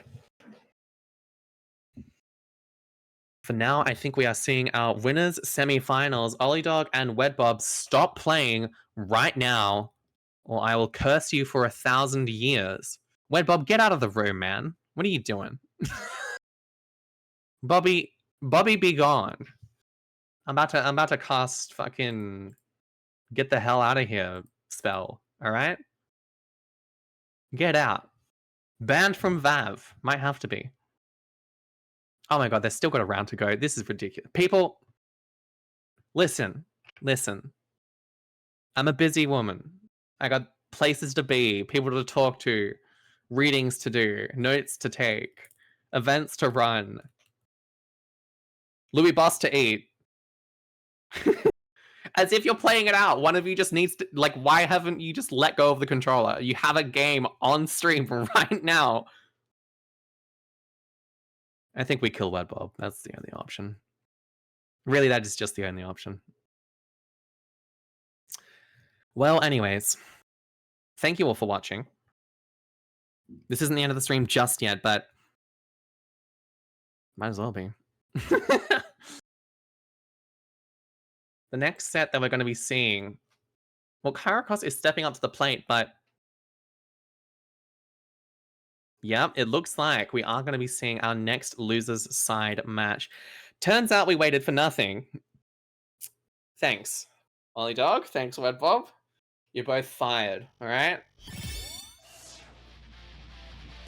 Don't bother packing up your office. You just get out, all right? Okay, losers, quarters.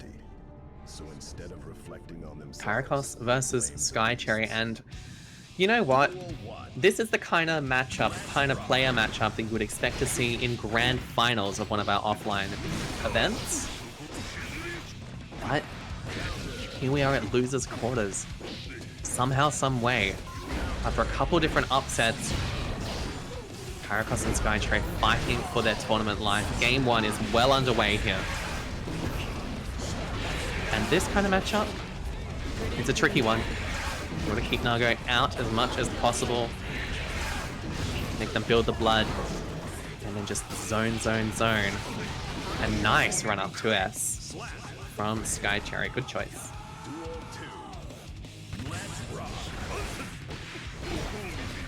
And look at this. Skycherry willing to play a fairly patient game when Kyriachos is not building the blood. Oh, very timely Wild Assault. That hitbox is huge. But what a backdash from Skycherry as well. And we are popping Skycherry. She is looking at the screen, and there you go. Game 1. Gone in the blink of an eye. The wonders of looking at the screen. Who would have thought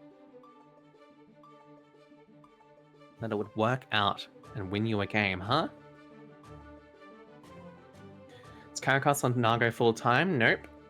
So we saw earlier him bust out the Soul, actually. So his Soul is on the rotation, still plays Potemkin as well, but Nago is maybe his main right now. mankind knew that they cannot change society. So if you're one of the best screen lookers, agreed. She is a very aware player. Capital A, aware. Aware of the resource situation, aware of spacing a lot of the time. In that case, it actually ends you up in the corner. But, oh, back we go. I think we tried to do an IAD backwards, but oh my goodness gracious, she bursts those. She wants this round right now. Arbiter Sight actually hits there. Another Arbiter Sight, and it's purely the zoning game and the runaway game. Skycherry knows it, and she also knows when to put the pressure on as well. Tap Dust is actually mashed. That's the correct choice from Kyriachos. No more silly buggers there. Could have easily gone the way of the Dodo, but Skycherry stuck in the corner again. Almost allows herself to get hit so that she can actually escape the corner, but a stray 5H actually calls out the backdash. No OTG for the kill, and this is Skycherry's opportunity to get back in the game. Has to block. YRC is the response, but a perfect back throw from Kyriachos. Ties up the games. 1-1.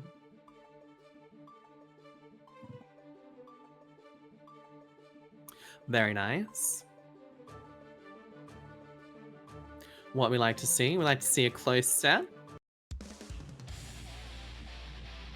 That is kind of how this matchup goes. I mean, if Testament isn't 100% in control of the pace, Nago can just completely deck ya and run away with it.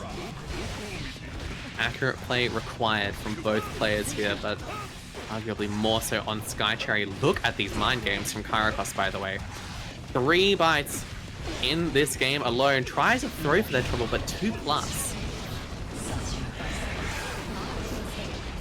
We have blood to work with, and there it is, the Fukia forward. PRC to look for a burst, but we actually route it so that we can follow up true combo. Very nice routing from Kyriachos there. So on block, tries to throw for their trouble, but Skycherry ready for that one. Opts for the stain pressure. Reset, yeah, triple overhead. 2S space, and perfect 6P on that fast slash by Kyriachos to escape the corner. Level 3 now. Playing the zoning game. Perfect 6P as well from Skycherry. What are we going to do with all this meter though? Have to be a little patient. We are still dealing with that dangerous Nago 5H. Tries a fast RC. Fukia, and we don't have much blood to play with here. And a sliver of health here. Still FDing all of this. Perfect clone, but yeah, we pop, baby. Only so many specials we can rip before Nago says he's had enough, and Skycherry evens out the rounds. Here we go. Level 3 already for Kyriachos, and a Wild Assault is the choice here. This is a tricky situation to be in as Skycherry in the corner, but the 2H actually whiffs, and suddenly the tables turn and Skycherry is in the driver's seat. You're in the corner now. Reset with that S Reaper. BRC overhead pressure, and very nice. That's some new tech that Skycherry has been working on lately. Very nice to see that successful in its application. Oh, 6P is actually mistimed here, and a very good burst from Skycherry as well. And the Arbiter Sign, punishing that landing recovery, I think, or maybe we just weren't blocking. Either way, game 3 in Skycherry's favor. Yeah, that BRC JK pressure, that's sick. Ain't no Testament I ever seen be doing that. I think it came from Kid Viper, from like way back when, but certainly nobody doing that these days. Skycherry remains the Testament innovator. Not just in the region, but honestly the broader Strive community in a way. Here we go, game 4 is underway here. Level 3 blood, Crow, same side teleport, and we're back to the zoning hellscape. Oh, very timely backdash from Kyriachos. Lands a counter hit 5H, that'll give him a little bit more blood to play with. Might have a Fukio in option. A clone is the choice, but perfect spacing from Skycherry eliminates that option. And look at this, any try from Kyriachos is completely under control by Skycherry. We have so much meter to play with. Are we going to route into a double super? We are. What's the gravity scaling on this like? It's perfect, actually. Allows for another super and puts Skycherry on set point here against Kyriachos. Kyriachos with the resource advantage, but it doesn't matter if you get here, and back to the zoning hellscape you go. I've said it a couple times here, but your 6P, it's not timely enough. 2H, general pressure here, nice Beyblade, and this might be Kyriachos' in here. Patience, patience is the name of the game, but also opportunity. We can't afford to be put back in the full screen blender. Tries a Fukia forward, tries a Wild Stop. That hitbox actually connects somehow, some way. And look at this, Kyriachos finally on pressure and has to backdash. Skycherry whiffs a super, but is out of the corner, and it's so back and forth. Wild Stop is IB'd into the into the Abare. Oh my god, and Sky Cherry just expertly navigating that situation into a set win. Holy smokes, 3-1 over Kyriachos. Kyriachos now out of the tournament at 5th. And we might just be seeing the loser's run of a lifetime from Sky Cherry from an early upset, 0-3 against Grace. She has 3-0'd FractalFireball, 3-1'd Bluedude, and 3-1'd Kyriachos. Such impressive stuff out of the GOAT. But we move on. Grace, the player who knocked Sky Cherry down to losers in the first place, up against Kenji, who's also been having a great tournament so far. Let's see how this one goes. Grace is really playing very well tonight on both the Eno and the Happy Chaos that we saw briefly against Conflagads. The question is, how well does Kenji know the Slayer-Eno matchup? That's a tough one, I've got to say. Dealing with Eno's air movements as Slayer can be a bit tricky. But, I mean, if you've got them on the back foot like that, all you need is an opening. H-stroke. Follow-up is backdashed. Backdash again. 2S is tried, but now you're dealing with Note Oki. YRC is the response. Mappa Hunch. Ooh. Finally DS, but unfortunately, spaced out. With that 5k, Kenji gets the first round. Oh wow, and a great interrupt on the Master's Hammer attempt. Oh my goodness, Grace ready to backdash for that one. Mappa Hunt really is the way in neutral it looks, but a perfect IBFD from Grace. Unfortunately, getting punished here, and we get fully punished by the looks of it. Through the wall you go. Meter situation, slight favor for Grace, but what a jab. And the super is actually interrupted. I think the startup animation was there, but perfect burst from Grace. Rips a super. PRC's out. Says no thank you. And look at this. Now Grace has an opportunity back. And how quickly it's taken away from her. Game 1 going to Kenji.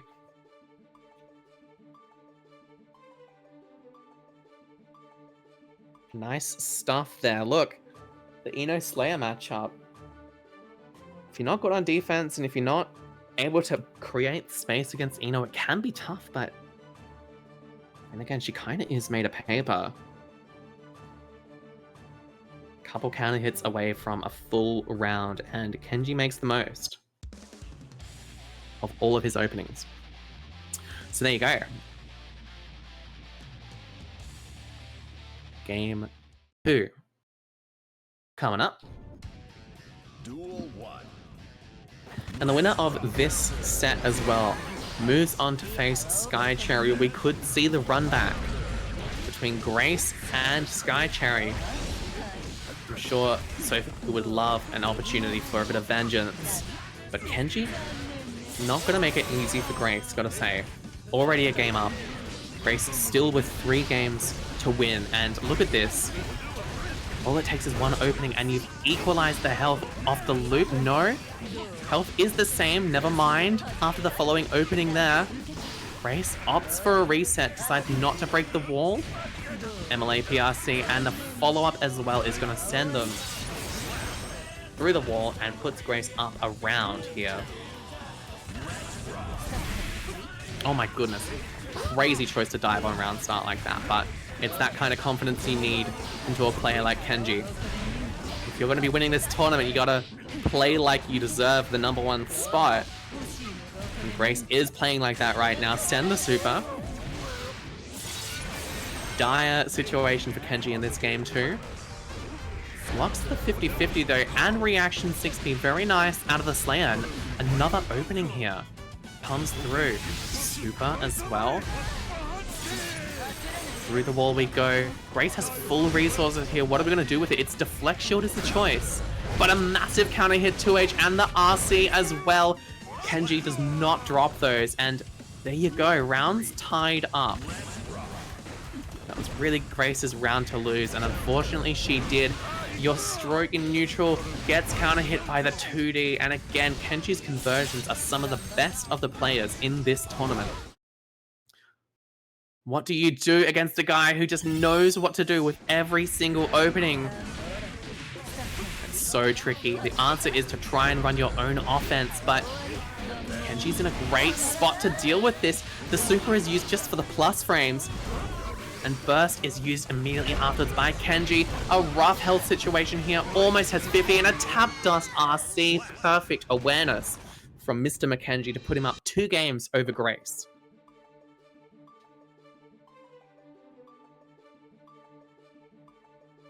Very, very convincing play here from the Slayer, and we gotta see whether or not Grace is willing to pull out the Chaos again. The answer is no, we're sticking with the Eno.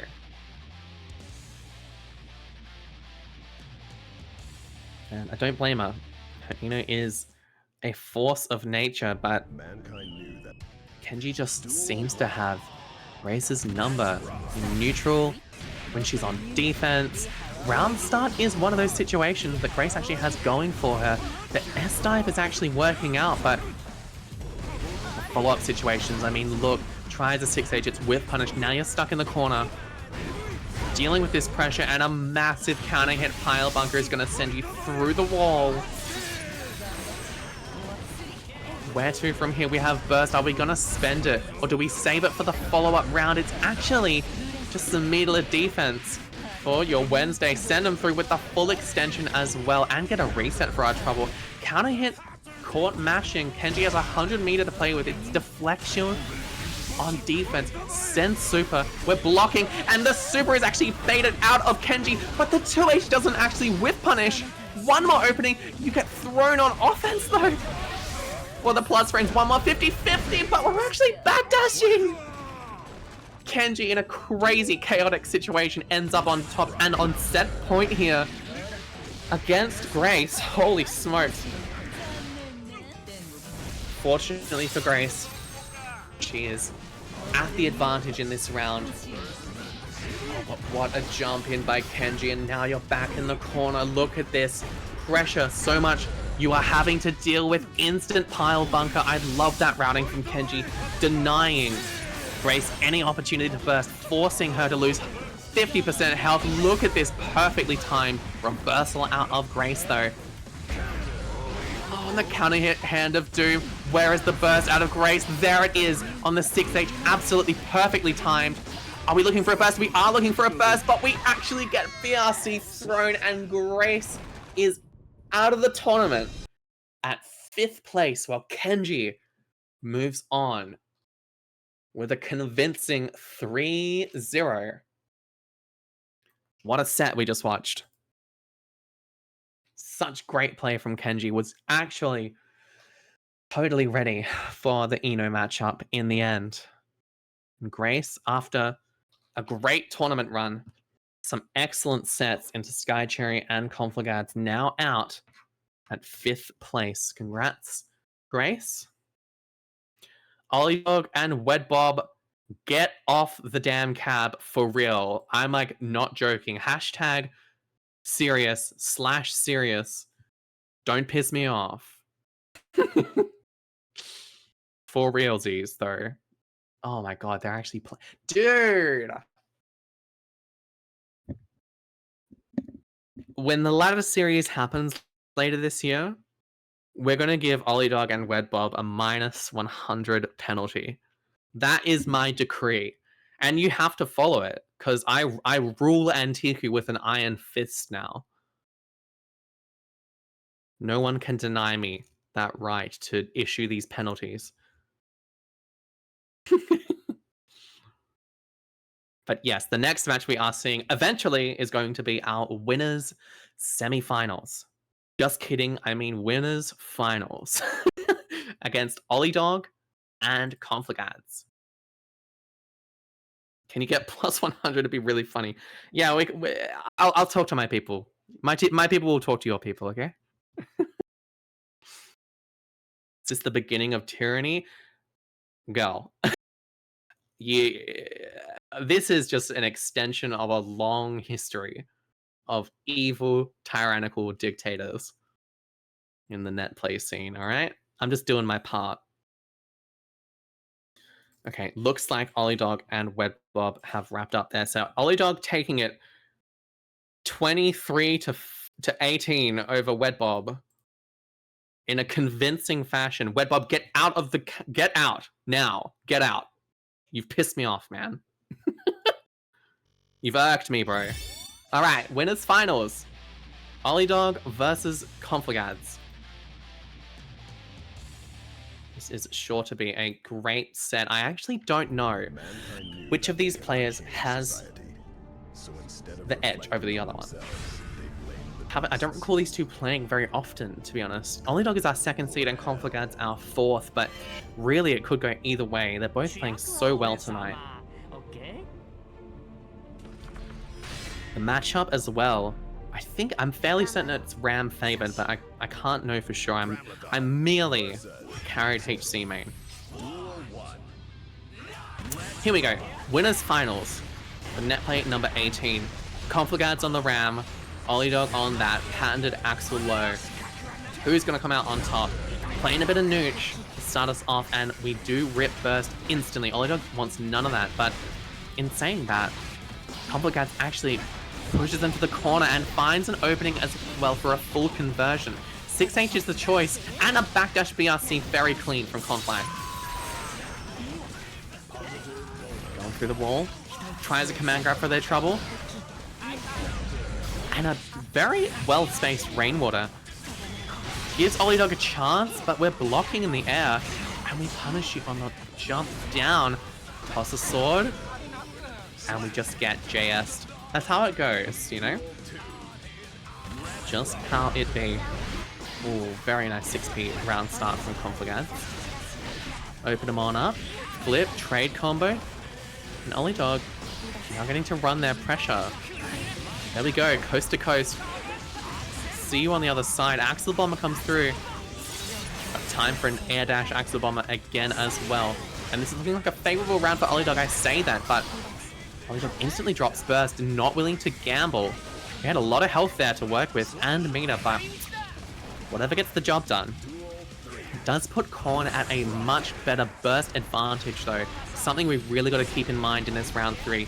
These resource advantages can really turn the tides, and if we're doing reads like that on your defense, well, it's just going to end up worse and worse. Rekka 2, RPS chooses not to route into anything, and a tap dust opens us up. Big routing for Conflagads, sends them through the wall. Positive bonus now available. We're going to have 50 meter pretty soon. There it is. Deflect Shield is the choice. 5p is actually whip punished. Sword misses its mark, but counter hit air button. That's going to send him through. Oh no, we actually get a tumble. Gravity scaling a little weird. But one more opening is all Conflagads needs. Burst to keep the corner. Good choice. Run up throw. It's actually baited. I got hit for sure. Olliedog down a game. Conflagads up 1 in this winners finals set.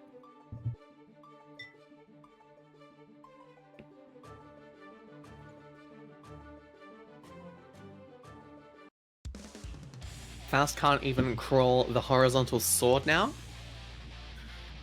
What's the point, really? You know, like, yeah, when we live in a society where we can't crawl Ram H sword, like, what's the point? Game 2. Here we go. Korn up 1. Looking to punch their ticket into grand finals winners side.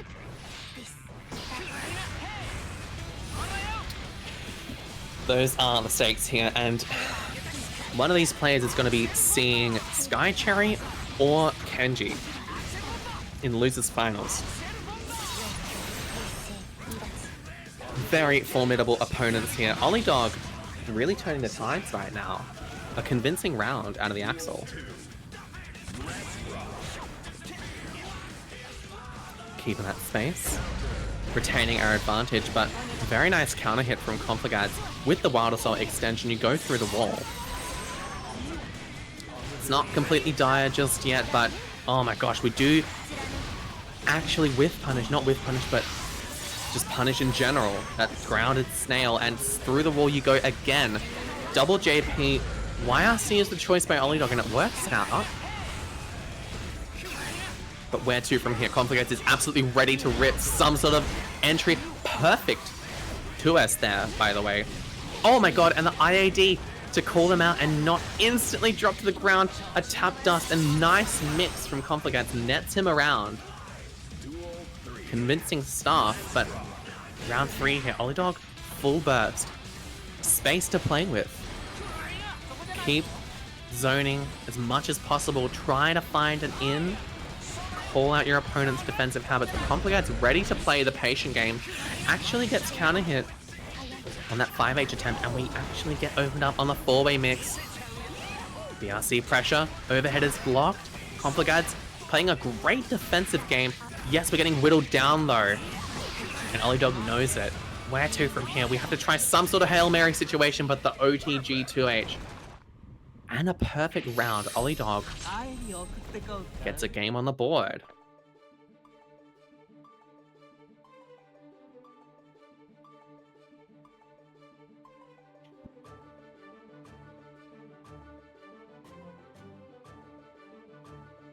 Okay, it's not just going to be completely decisive set here, nor did I think it would be.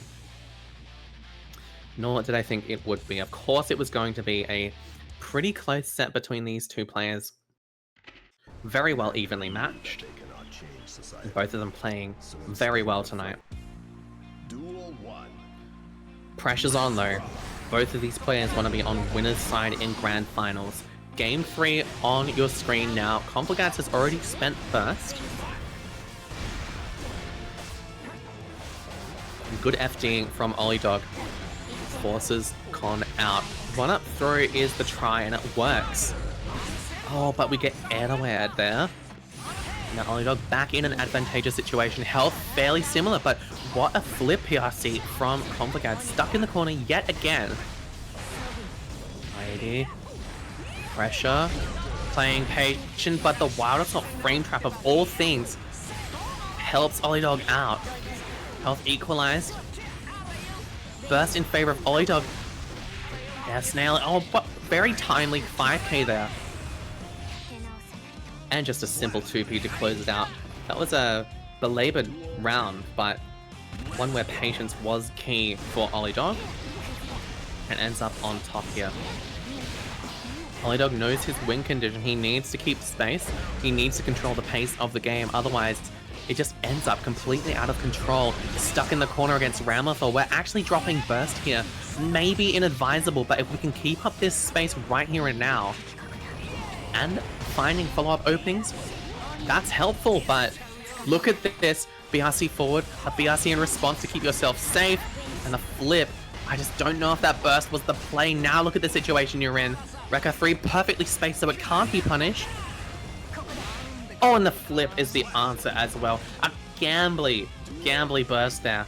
But in the end, it actually doesn't work out. Conflagads fights back, and now on the resource advantage. Tosses a sword. A little bit of 2k pressure, but 2k pressure right in response by Olliedog. Now, oh, perfect spacing though. It's so back and forth between these two. I'm commentating, one of them's in favor, the other one takes their turn back, and Olliedog going through the wall here. Couple jabs. Keep that space, control the mid-screen range. Oh, but Snail whiffs. Conflagads recognizes their opportunity, but just patient. Air-to-wear, burst, good choice by Olliedog there. Just to keep the space and escape the corner. You don't want to be in the corner against Ram. And look at this, just back and forth. Both players whipping in and out of each other's effective ranges. Burst to start the corner, but a very nice JH from Axel. And here, the win condition is just keep the space. Keep him zoned out. Axel Bomber PRC just to escape the corner and keep Conflagads on their toes, but JH and the conversion afterwards is going to be enough to net Olliedog another game here. One more game and they make it to grand finals.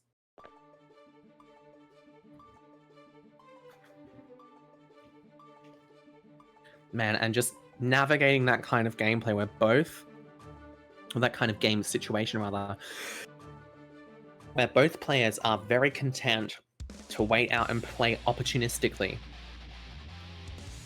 That's a pressure cooker in its own right, honestly. Because if you're wrong and that opportunity is seized correctly by either player, it can lead to such destruction, especially if it's Ramlethal. Here we go, this is game 4, I think, between these two players. Olliedog up 2-1. Needs one more game to make it to grand finals. Cornflake's not out of contention just yet, but I mean, look at this health disparity right now. Olliedog is just calling out Conflagads constantly with these JHs. And very nice, no dash up 5p conversion, but a simple space controlling jab will put Olliedog on set point here. JD is the try on round start by Conflagads. Pressure in the corner yet again. A run up throw. This worked before, it works again. Tap dust still in range even after the FD block, and we go through the wall now. Again, a big health disadvantage, but Olliedog, again, aware of the win condition. Keep them out is the name of the game. Renson has jumped over a flip. RC tries to get something going, but Olliedog is ready to escape. Even spends the meter on it. Flip is called out yet again with JH, and just controlling the space. Nice Wild Assault extension to put them in the corner and deny a bit of burst as well. Tries a run up throw. JH yet again, but burst is the option from Olliedog. Has to control this space perfectly if he wants to win this game. Great 6p from Con. And where to? Swordless. But nothing a Flip can't sort out. Conflagads in the scramble comes out on top. It's still set point though, or Olliedog. And look at this, it's more representation of JD, more meterless throw. This might be what Doctor ordered. But it's hard to say with punish there. Very good reaction from Conflagads. Now we're stuck in the corner yet again. Empty jump low.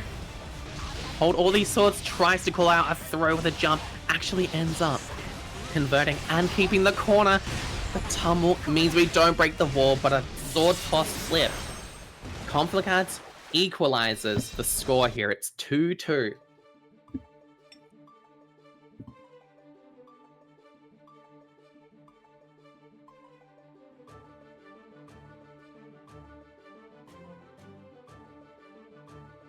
Go back and forth here.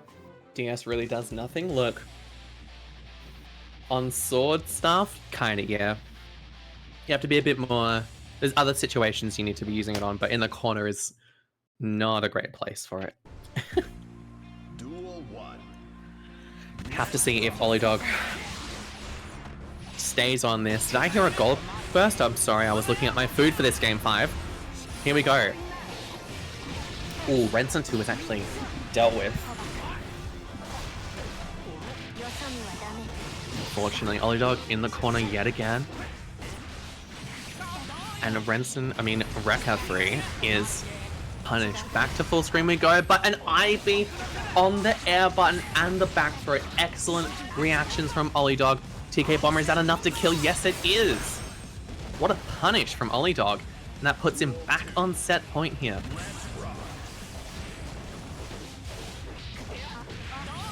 Nice conversion here. It's a good little bit of health, good chunk of change. Dash up after blocking the rock. That's really brave from Olliedog, but maybe the exact kind of playstyle he needs right now. Flip is blocked, but not the follow-up 2k. Instead, we drop burst. We try to retain our advantage here. We really need to make this one count if you're Olliedog. And doing a good job of it so far. Double jump JH, that has been working out to such great effect this set. The sword toss calls out the follow-up Renson. Yes, now Flip. Conflagads just trying to get there in time, but the spacing is perfect from Olliedog, and all he needs is one more opening here. Runs away from the Flip attempt. Now you're down 50 meter, and one more opening is all it's going to take. 5p is bursted though, but what a 6p! Oh my god, the Rekka 2 actually whiffs, and Olliedog reacts in time with the back throw. Olliedog taking it 3-2 in quite a close set over Conflagads in our winners finals. Olliedog moves on to winners side grand finals. He will be facing one of Sky Cherry, Kenji, or the run back with Conflagads. And here we go. We're down to our last 3 sets of the night.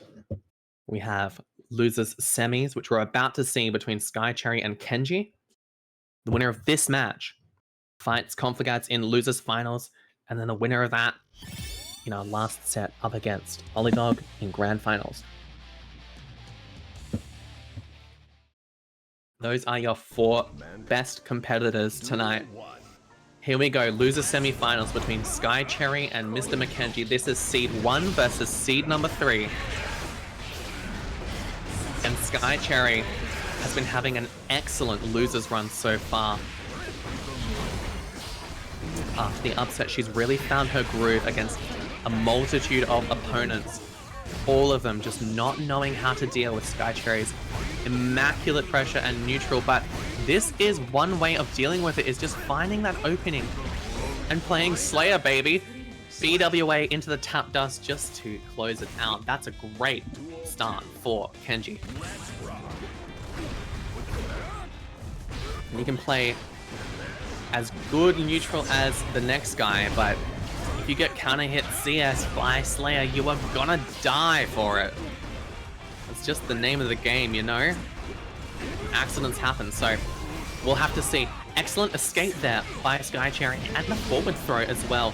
Good recognition, not just instantly back throwing, to keep the corner perfectly spaced bar flash as well. Oh my goodness gracious, and look at that. Great lesson for any intermediate players in the chat there. She pressed 6H, it whiffed, but she didn't instantly backdash. Sometimes you just gotta be comfortable holding your ground. And the fact that she did actually led her to win that round. Now, round 3 here, perfect reaction throw from Sky Cherry. Puts Kenji in the corner and stained. Nice, into the 2K as well. S3 is the choice, not choosing to super there, which actually was in her favor. An IAD backdash, JH, and the full Lucara Crow comes through as well. Such nice routing from Sky Cherry here. Kenji sort of left wondering what to do. It's going to be a side switch CS, looking for a burst with that RC extension, but Sky Cherry doesn't bite. Instead, we're back to a favorable situation for the Testament main. And where to from here? Tries a Kara jump, but you're caught blinking. Arbiter opens you up, and game 1 goes to Sky Cherry. Really impressive gameplay here.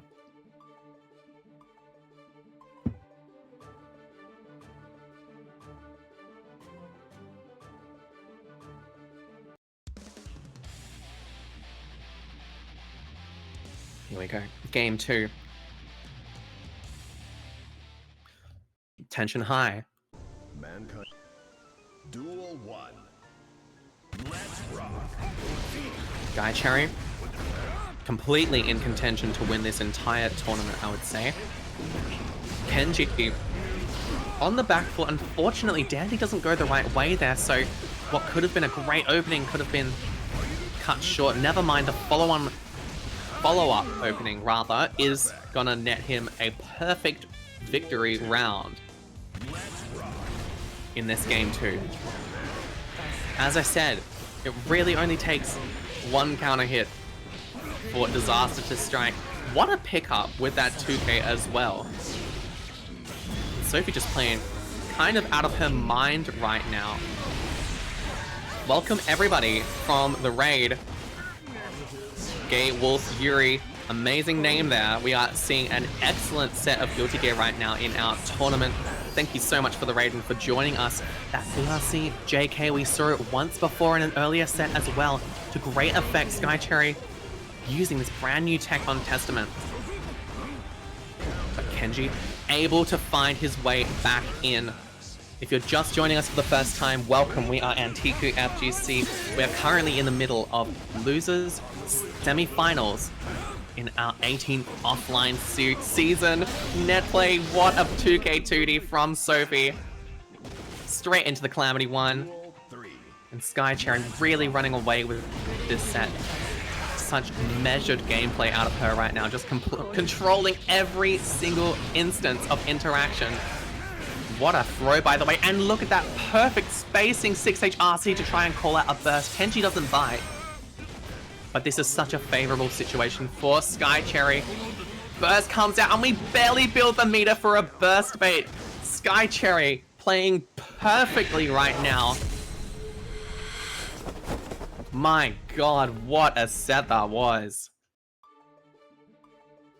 Absolutely insane gameplay out of Testament player right now. Whew. And the set's not over yet. As crazy as that interaction was, we still have one more game at least to go before we're done. Kenji needs to make a 3-2 reverse sweep happen if he's to stay in the tournament, in contention to win this tournament. Here we go.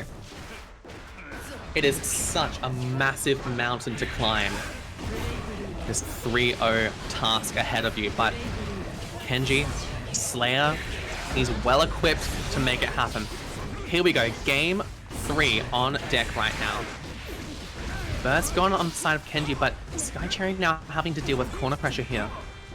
Tries a fuzzy jump, a great 2K 2D. This has been working out to such great effect for Sky Cherry on defense, and the Arbiter sign, even though it gets rid of the stain, it is forcing Kenji to use the meter to avoid the chip. What an extension as well, and it's just one more opening here for Sky Cherry. Rips the super. Are we going to counter hit here? Yes, we are. And this is Kenji's chance, finds an opening in the corner with that side switch. We have burst available for Sky Cherry. Is she going to use it? No, she's not. She's going to exercise that patience, and Kenji takes that round.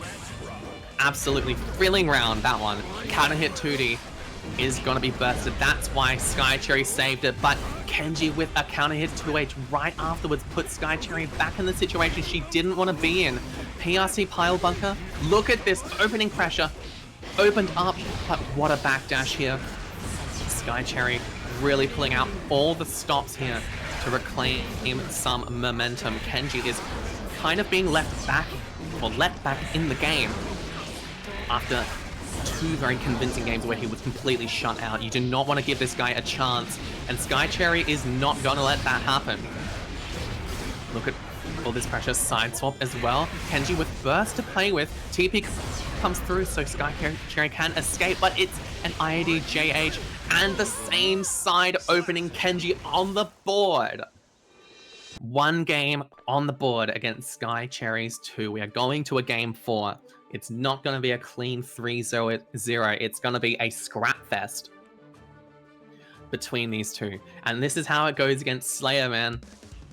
You play perfect neutral, you play perfect offense, perfect zoning, but this guy just finds a way in. And 1 counter hit later, you are stuck dealing with some of the most oppressive pressure in the game. Especially with an opponent like Kenji. It's just so much to deal with at one time. Sky Cherry has had excellent mashes on defense, which have really saved her in a lot of situations. She's gonna need to tie it all together, keep tying it all together, and not let Kenji in this, like, back into this game. We do not want to give this guy momentum. Game 4 is well and truly underway. An extremely fortunate Air S Reaper there for Sky Cherry, and the consciousness to route into the super as well. Really good stuff here. Into the throw, into the stain pot. We have super as well.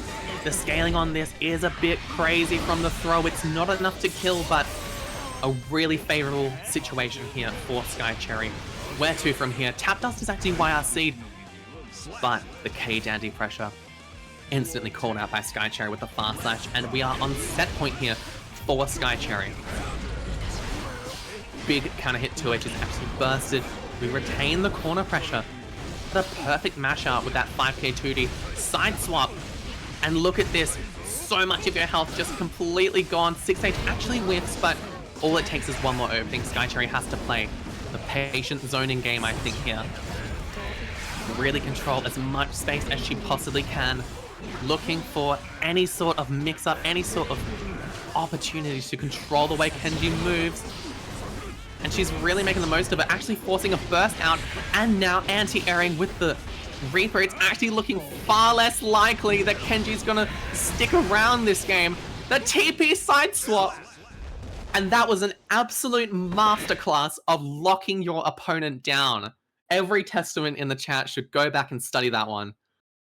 Skycherry, with an incredible sequence to lock Kenji down, wins the set 3-1 and moves on in our tournament to losers finals. Kenji's run finally ends at 4th place, but what a showing from this guy.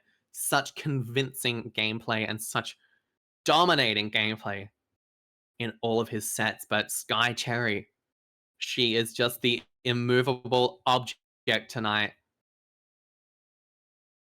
And exactly the kind of player that Kenji is stopped by. Conflagads is Sophie's next opponent here in the losers finals, and the winner of this set will fight Olliedog on the Axel Low in grand finals. Wow. Man, we're seeing some seriously good gameplay tonight. Very proud of all our players for playing this well, and very grateful to all our viewers for sticking around this late into the bracket. Hope it's been a really entertaining one, and hope any of our new viewers are enjoying what they're seeing. We run tournaments every Wednesday, currently in our offline season, preparing for our ladder series later in the year, but we also run Exode and Guilty Gear Plus R once a month. We also have our crowd favorite intermediate tournament, which usually runs every second Thursday. So if you feel like tuning in, you might catch us on one of those streams. Right now, though, this is the highest stakes tournament that we have on rotation at the moment, and we are in losers finals. This is the second last set of our tournament right now. That they cannot change society. So instead of reflecting And it's on gonna be themselves, Skycherry versus Conflagads. Repeat competitors here. Such strong players in their own right. Been playing the game for a long time each. They are facing off to fight Olliedog in winners finals. Here we go. Conflagads to an early advantage here against Skycherry. And this matchup, this is a tricky one for Testament. In my experience with it, against a player as oppressive as Conflagads, you really got to pull out all the stops and make as many correct defensive decisions, especially, as possible. But in saying that, I mean, look, it's Ramlethal, it's Conflagads. You are just going to get run over unless you play perfectly. That is an example of a great defensive decision by Skycherry. She's been having another 2K2D. She's been having so much success with that against her previous set against Kenji, and now she's going to have to exercise some of that against Conflagads. Here we go. Skycherry in the driver's seat now. Finds the opening with the 2K, routes into the super. Perfect awareness. And Conflagads' early advantage is suddenly seeming to equalize here. Tap Dust RC is the choice. We're not ready for that one, and there you go. Rounds are even up. Skycherry even up on resources as well. That's how quickly your advantage can evaporate against a player as skilled as this Testament. Conflagads looking for an opening, and this use of teleport, by the way, has been absolutely superb. Usually that button is pretty bad, but I mean, the way that Skycherry uses it, she makes it look really good. That said, Conflagads getting so much value out of these openings. Send them through the wall, and look at this. Totally, the momentum has shifted in this round 3. A stray far slash and a stray 6H actually leads Conflagads to win game 1. That's a huge start for Conflagads here. As I say, with how volatile the momentum can be, how quickly your advantage can just be tossed to the wayside. Having one game on the board, the first game on the board, that's a huge advantage. Gotta carry it through to games 2 and 3 though. mankind knew that they cannot cannot change society. And Skycherry's not going to make it easy. Here we go, game 2.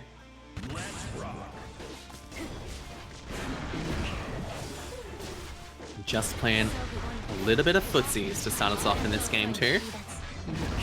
Don't mind that one bit. Conflagads also really shown to know how to exercise patience in neutral and on defense. That was really on display in his set against Olliedog. There was only a couple of stray errors and adaptations by Olliedog that led Ollie to win that set. Conflagads, plenty happy to play the patient game. Really come very far as a player. Calamity Quan is tried, but look at that range. It's just not going to work out. Maybe a misinput by Sophie, but regardless, Conflagads is going to take this to the bank. Try and look for a throw bait. Skycherry doesn't budge. Instead, another mash out with 2K2D. It's so good on defense from this player, but unfortunately,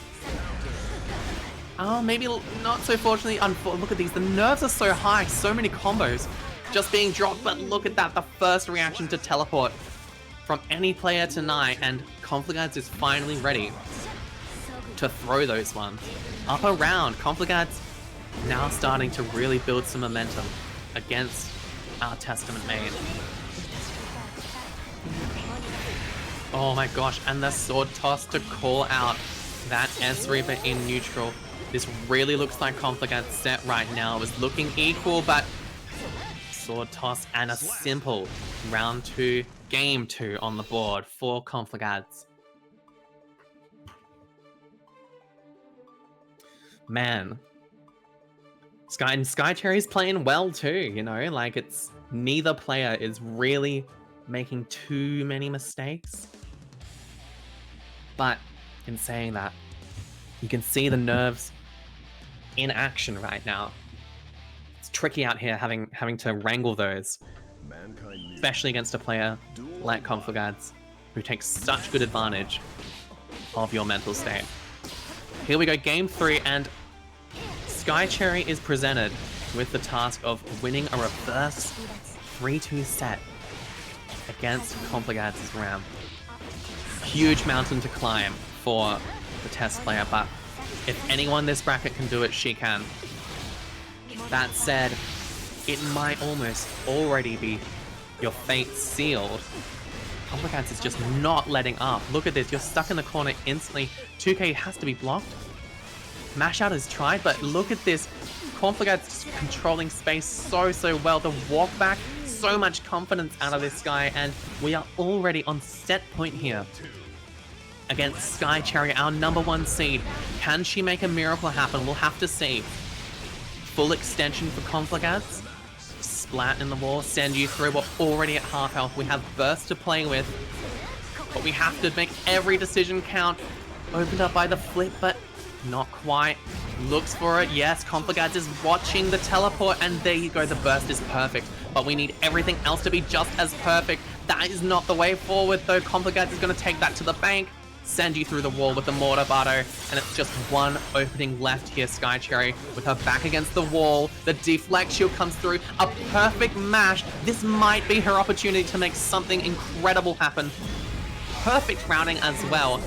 Nostrovia comes through, but look at this difficult situation. Conflagads 100 meter, 100 burst. What do you do? The side swap JK doesn't work out. It's just Mortar Bardo.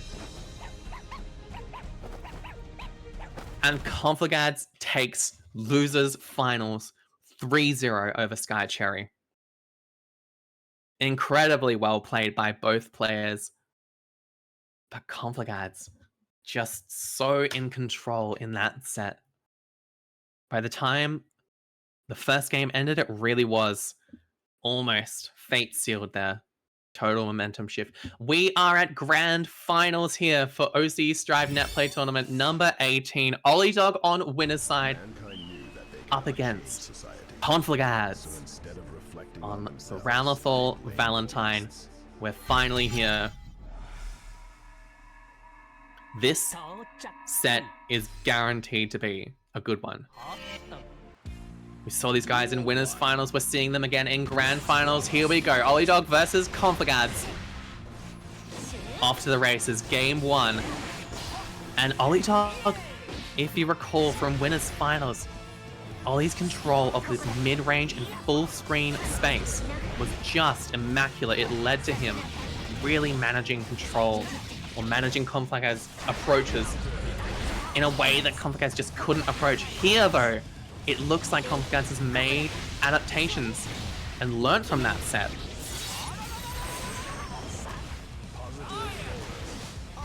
Can Olliedog keep up, though? Huge health disparity. This round might be already over for all intents and purposes, but yep, there it is. Fast slash 5H. Simple from Conflagads.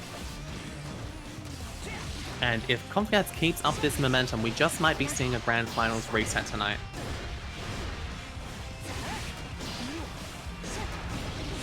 Oh my god, look at this pressure as well, having to deal with all these huge far-reaching normals. So much pain to deal with as the defender. Nice empty jump throw. Tries to run up through again.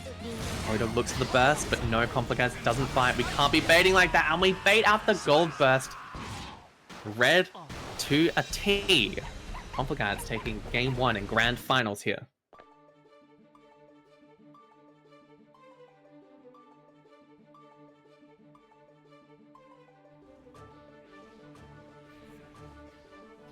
And Conflagads just seems to be really riding high on the momentum from the Sky Cherry set.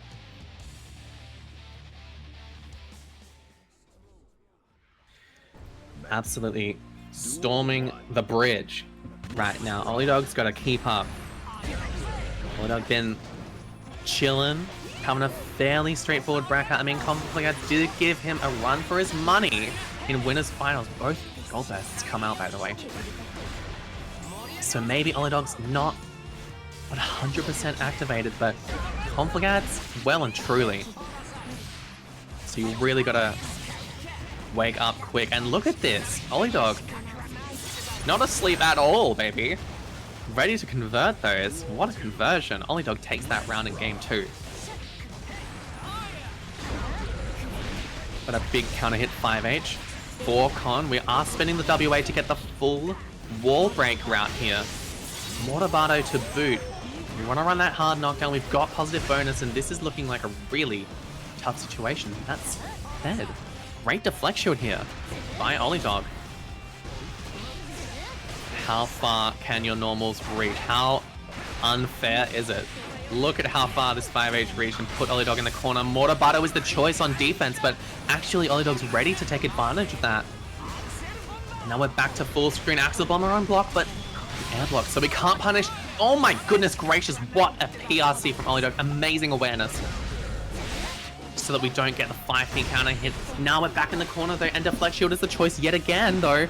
Positively swordless out of the ram now, but where to? Look at this pressure, it's just unrelenting. We've got a sword back as well. We toss it. But the perfect back throw from Olliedog. Amazing defense out of this kid. And Ren's into his tried, but we react jump. Deflect shield is used, I think, for the 3rd time this round, but it's gonna be the tap dust which seals the deal. Crazy round right there. It's Conflagads who comes out on top.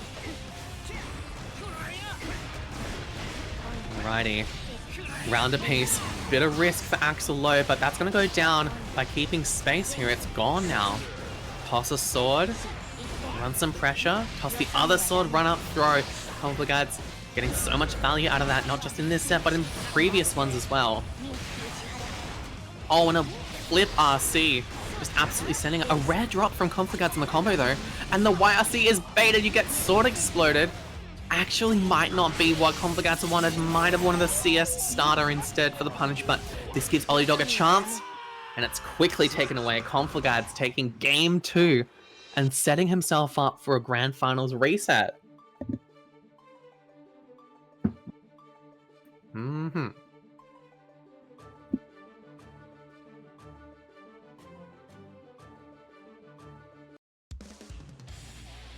And look, I don't want to call it this early, but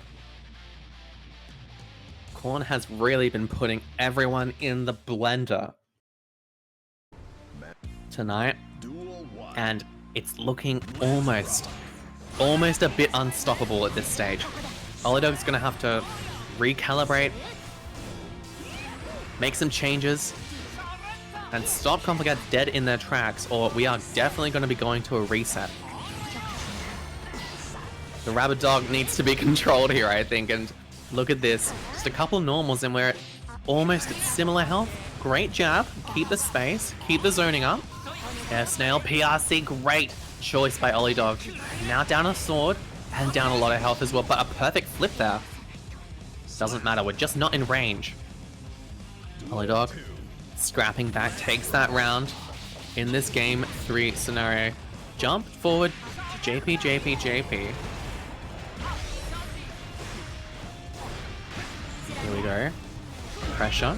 Oh, very nice air to air from Olliedog, and he has to remember that that is one of the most valuable interactions that he's had and adaptations Olliedog made in Winners Finals was that JH.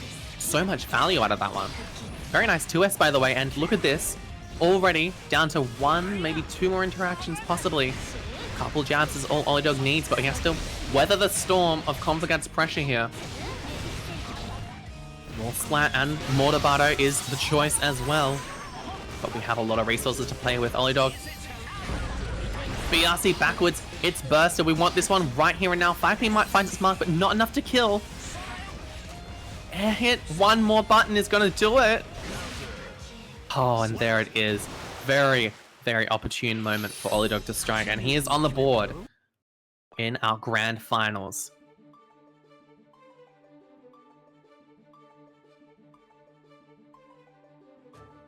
And I'm pretty sure we're at 2-1 in favor of Conflagads, but maybe I'm tripping? Can anyone confirm? I thought Con had 1-2 already, but maybe I'm tripping. Yeah, that's alright. Yeah, no, it's 2-1. It's all good. We're 1 game away from a grand finals reset here. No stress. Olliedog fighting back in that game 3. We have game 4 coming up right now. So instead of reflecting, Duel 1. Let's rock. And here we go. Charged Dust. The Olliedog classic. Can't be playing with your food too much in this grand finals, I gotta say. But Olliedog knows that there's a time and place for the sillies. Maybe we'll see some more at some point, but right now, Conflagads in the driver's seat. 5H actually punishes the landing recovery. Very fortunate turn of events, but Olliedog taking one out of the Sky Cherry playbook. Mashing 2k 2D after 2k on block. Very nice from him. Now he's sort of back controlling the space. Nice 2P, and we have an RC extension to boot. It's going to be a good chunk of change here. Oh my goodness, and the cross up high. Don't mind that at all from Olliedog. Toss a sword. And this could be the start of a momentum shift, maybe, but we are down swords right now. It's not looking good. JP, keep you stuck in the corner. We get opened up on the wrecker though. Oh, deflect shield. We've been seeing that from a couple people tonight, and it's just not the right spot to use it. Unfortunately, Conflagads able to keep up the pressure and open you up as well. And Conflagads is on reset point here against Olliedog. Wants that 3rd game win. And looking likely that they will get it. Where to from here though? The nice throw bait there comes through. Excellent backdash, and it's just 1 counter hit away from a reset here. Keep the space, do as much as you possibly can, but counter hit 5H and the laser super to boot. We are going to a grand finals reset, baby.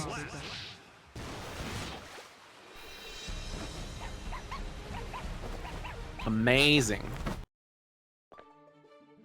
Great stuff from both players here.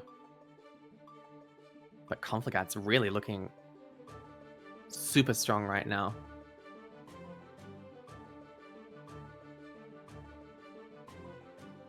Okay, grand finals reset. On your screen, about to start.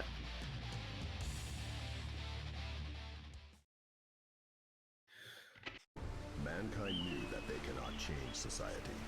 Olliedog maybe taking a moment to just catch their breath. And grand finals reset. Here we go. Olliedog needs 3. Conflagads needs 3. It's not reset, you check the VOD? My bad, gang. I've been doing all this hype for nothing.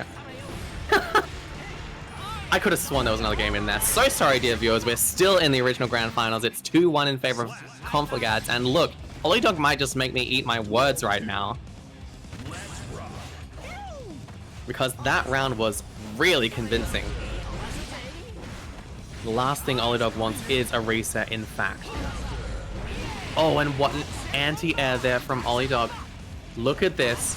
Maybe tying it up 2-2 far before any sort of inkling of a reset is happening.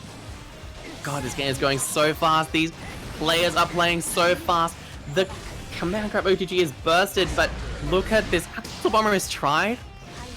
This game all but finished. Okay, we are tied up 2-all in this grand final. So sorry for the incorrect comms, but who even knows what happened? It is 2-all in grand finals, and Olliedog does not want a reset to happen. That was a crazy quick game, by the way. Almost like they scripted it like that.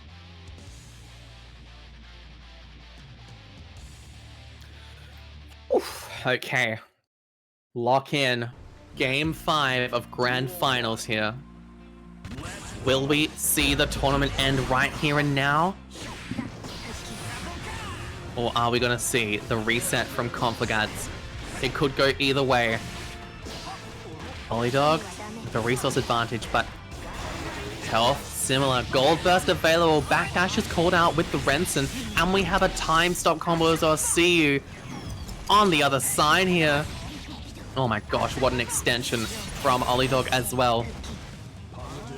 Very nice combo here. 6p. It's a whiff punish. Not much we can convert off of. YRC instantly from Olliedog, and a great combo as well. We are on tournament point here for Olliedog. Will we see the tournament end right here and now? Conflagads has to make something really big happen right now. Definitely needs the momentum back in their favor. Looks for a burst, but Conflagads doesn't bite. Still got that patience. Looks for another burst. Conflagads still not biting. Still not biting. When are we going to use burst? The overhead is blocked, and the run up through in a crazy sequence to end the tournament. A perfect round and a perfect tournament victory for Olliedog in OCE's Strive Netplay tournament number 18. What a crazy way to end tournament like that. That was nuts. Holy smokes. What a way to end the tournament. What? We're going again? Okay. Someone needs to figure out what game we're on. Can we please get some clarification? Please. Or is this just Thug Finals? I think this is just Thug Finals. Whatever. We're gonna do one more game, alright? We're gonna do one more game. One more game, okay? This is Thug Finals. Winner of this set is the greatest OCE player of all time. And there's nothing more to it. Alright? Olliedog's already won the tournament. But the winner of this set is the GOAT. If Ollie wins. If Conflagads wins, well, listen, they won Thug Finals. I think he got counter here. Nope, never mind. I thought I saw the start of 2p. My bad. Here we go. Thug Finals. Is it going to be a 4-2 victory for Olliedog? If he burst this motherfucker? Okay, good. I would have been mad if he bursted. Not gonna lie. Here we go. Oh, 2k is punished. I'm not commentating this. The tournament's over, people. Go home. I'm eating my food. It's cold now. Anyways. Thank you all for watching. What you are watching on your screen right now is not tournament. It's Thug Finals. Olliedog won already. But thank you all for watching. Really appreciate your attendance. Really appreciate your viewership. Nice air throw, I guess. You gotta change scores back to 0-0, then tick the box. But it's not a reset. What are you talking about? This is Thug Finals. Duel 3. Let's rock. Dude, I hate tournaments. You people don't know when to stop playing the video game. For real, oh god. Okay, look, it's looking like a total Olliedog victory right now, okay? And we blame Wedbubs. You fucked up, it did reset? What? What? Wait, are we still in tournament? What is going on? Dude, I actually have no idea. I have no idea what's going on. Okay, I'm gonna assume we're still in tournament and Conflagads just won the first game of reset. Does the winner of this go on to face Wedbob? Shit, I guess so. This is the most insane commentary experience I've had in my life. This is 1-1. I have no idea. I actually have no idea. This might be the very first Antiku tournament where we don't know who the winner is. It looks like the players know what's up. So how about this? This is an agreement between you and me, dear viewer. We're gonna watch this set. We're gonna presume that they are still actually playing for sheep stations. And when somebody gets off the cab, that's when we know tournament's over. How about that? That's the agreement we're gonna come to, okay? Duel 1. That's what we're doing. That's my plan. Okay, here we go. Conflagads tries a BRC overhead, but it's blocked. Insane. Still so much pressure coming through from Conflagads.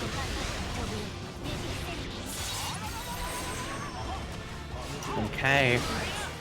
Olliedog on our sliver of health. It's not looking likely that we're gonna win this one. Although, look at this. Your YRC is jump cancel baited.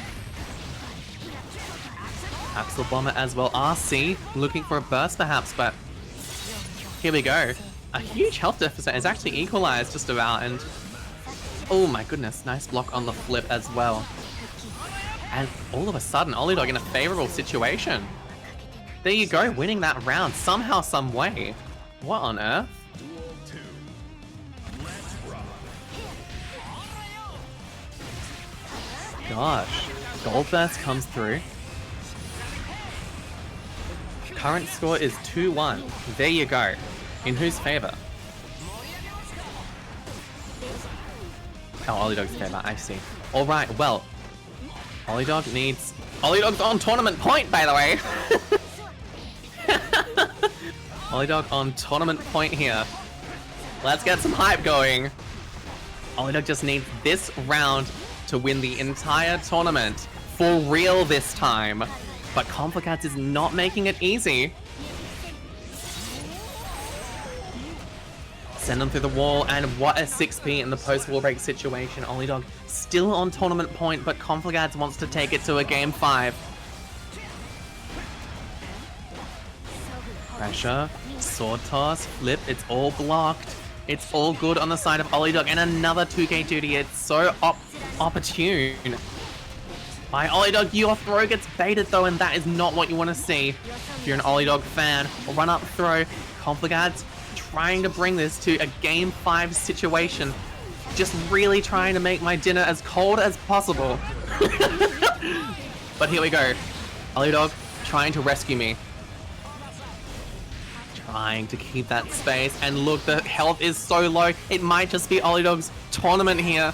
Oh, air snail, it's on block, it's PRC, so it's made safe. The counter hit comes through. One more counter hit will do it for Olliedog. The follow-up conversion isn't enough, but the air backdash JS is. And for real, we are actually finished. Olliedog wins OCE Strive Netplay Tournament number 18. Holy smokes. If they play another game on my stream, I will tweak. Nah, looks good. Okay. There you go. Olliedog wins the tournament. Congratulations, Olliedog, and very well played to Conflagads. There was a bit of crazy confusion there, but hey, it all worked out in the end. It was all entertaining, right? I hope so. All right, we are going to be signing off now. Thank you all so much for watching, and thank you for bearing with me while we went through that crazy little bracket roller coaster. My name's been Tartarus. We will be back next week with another offline weekly. And we really hope to see you all there. Hopefully some of you will be playing a bit more. This night's tournament was a bit small, but really competitive, as you saw. Hope to see you all next week in the chat or playing in our tournaments. Thanks so much for watching. Take care, everyone. Bye-bye.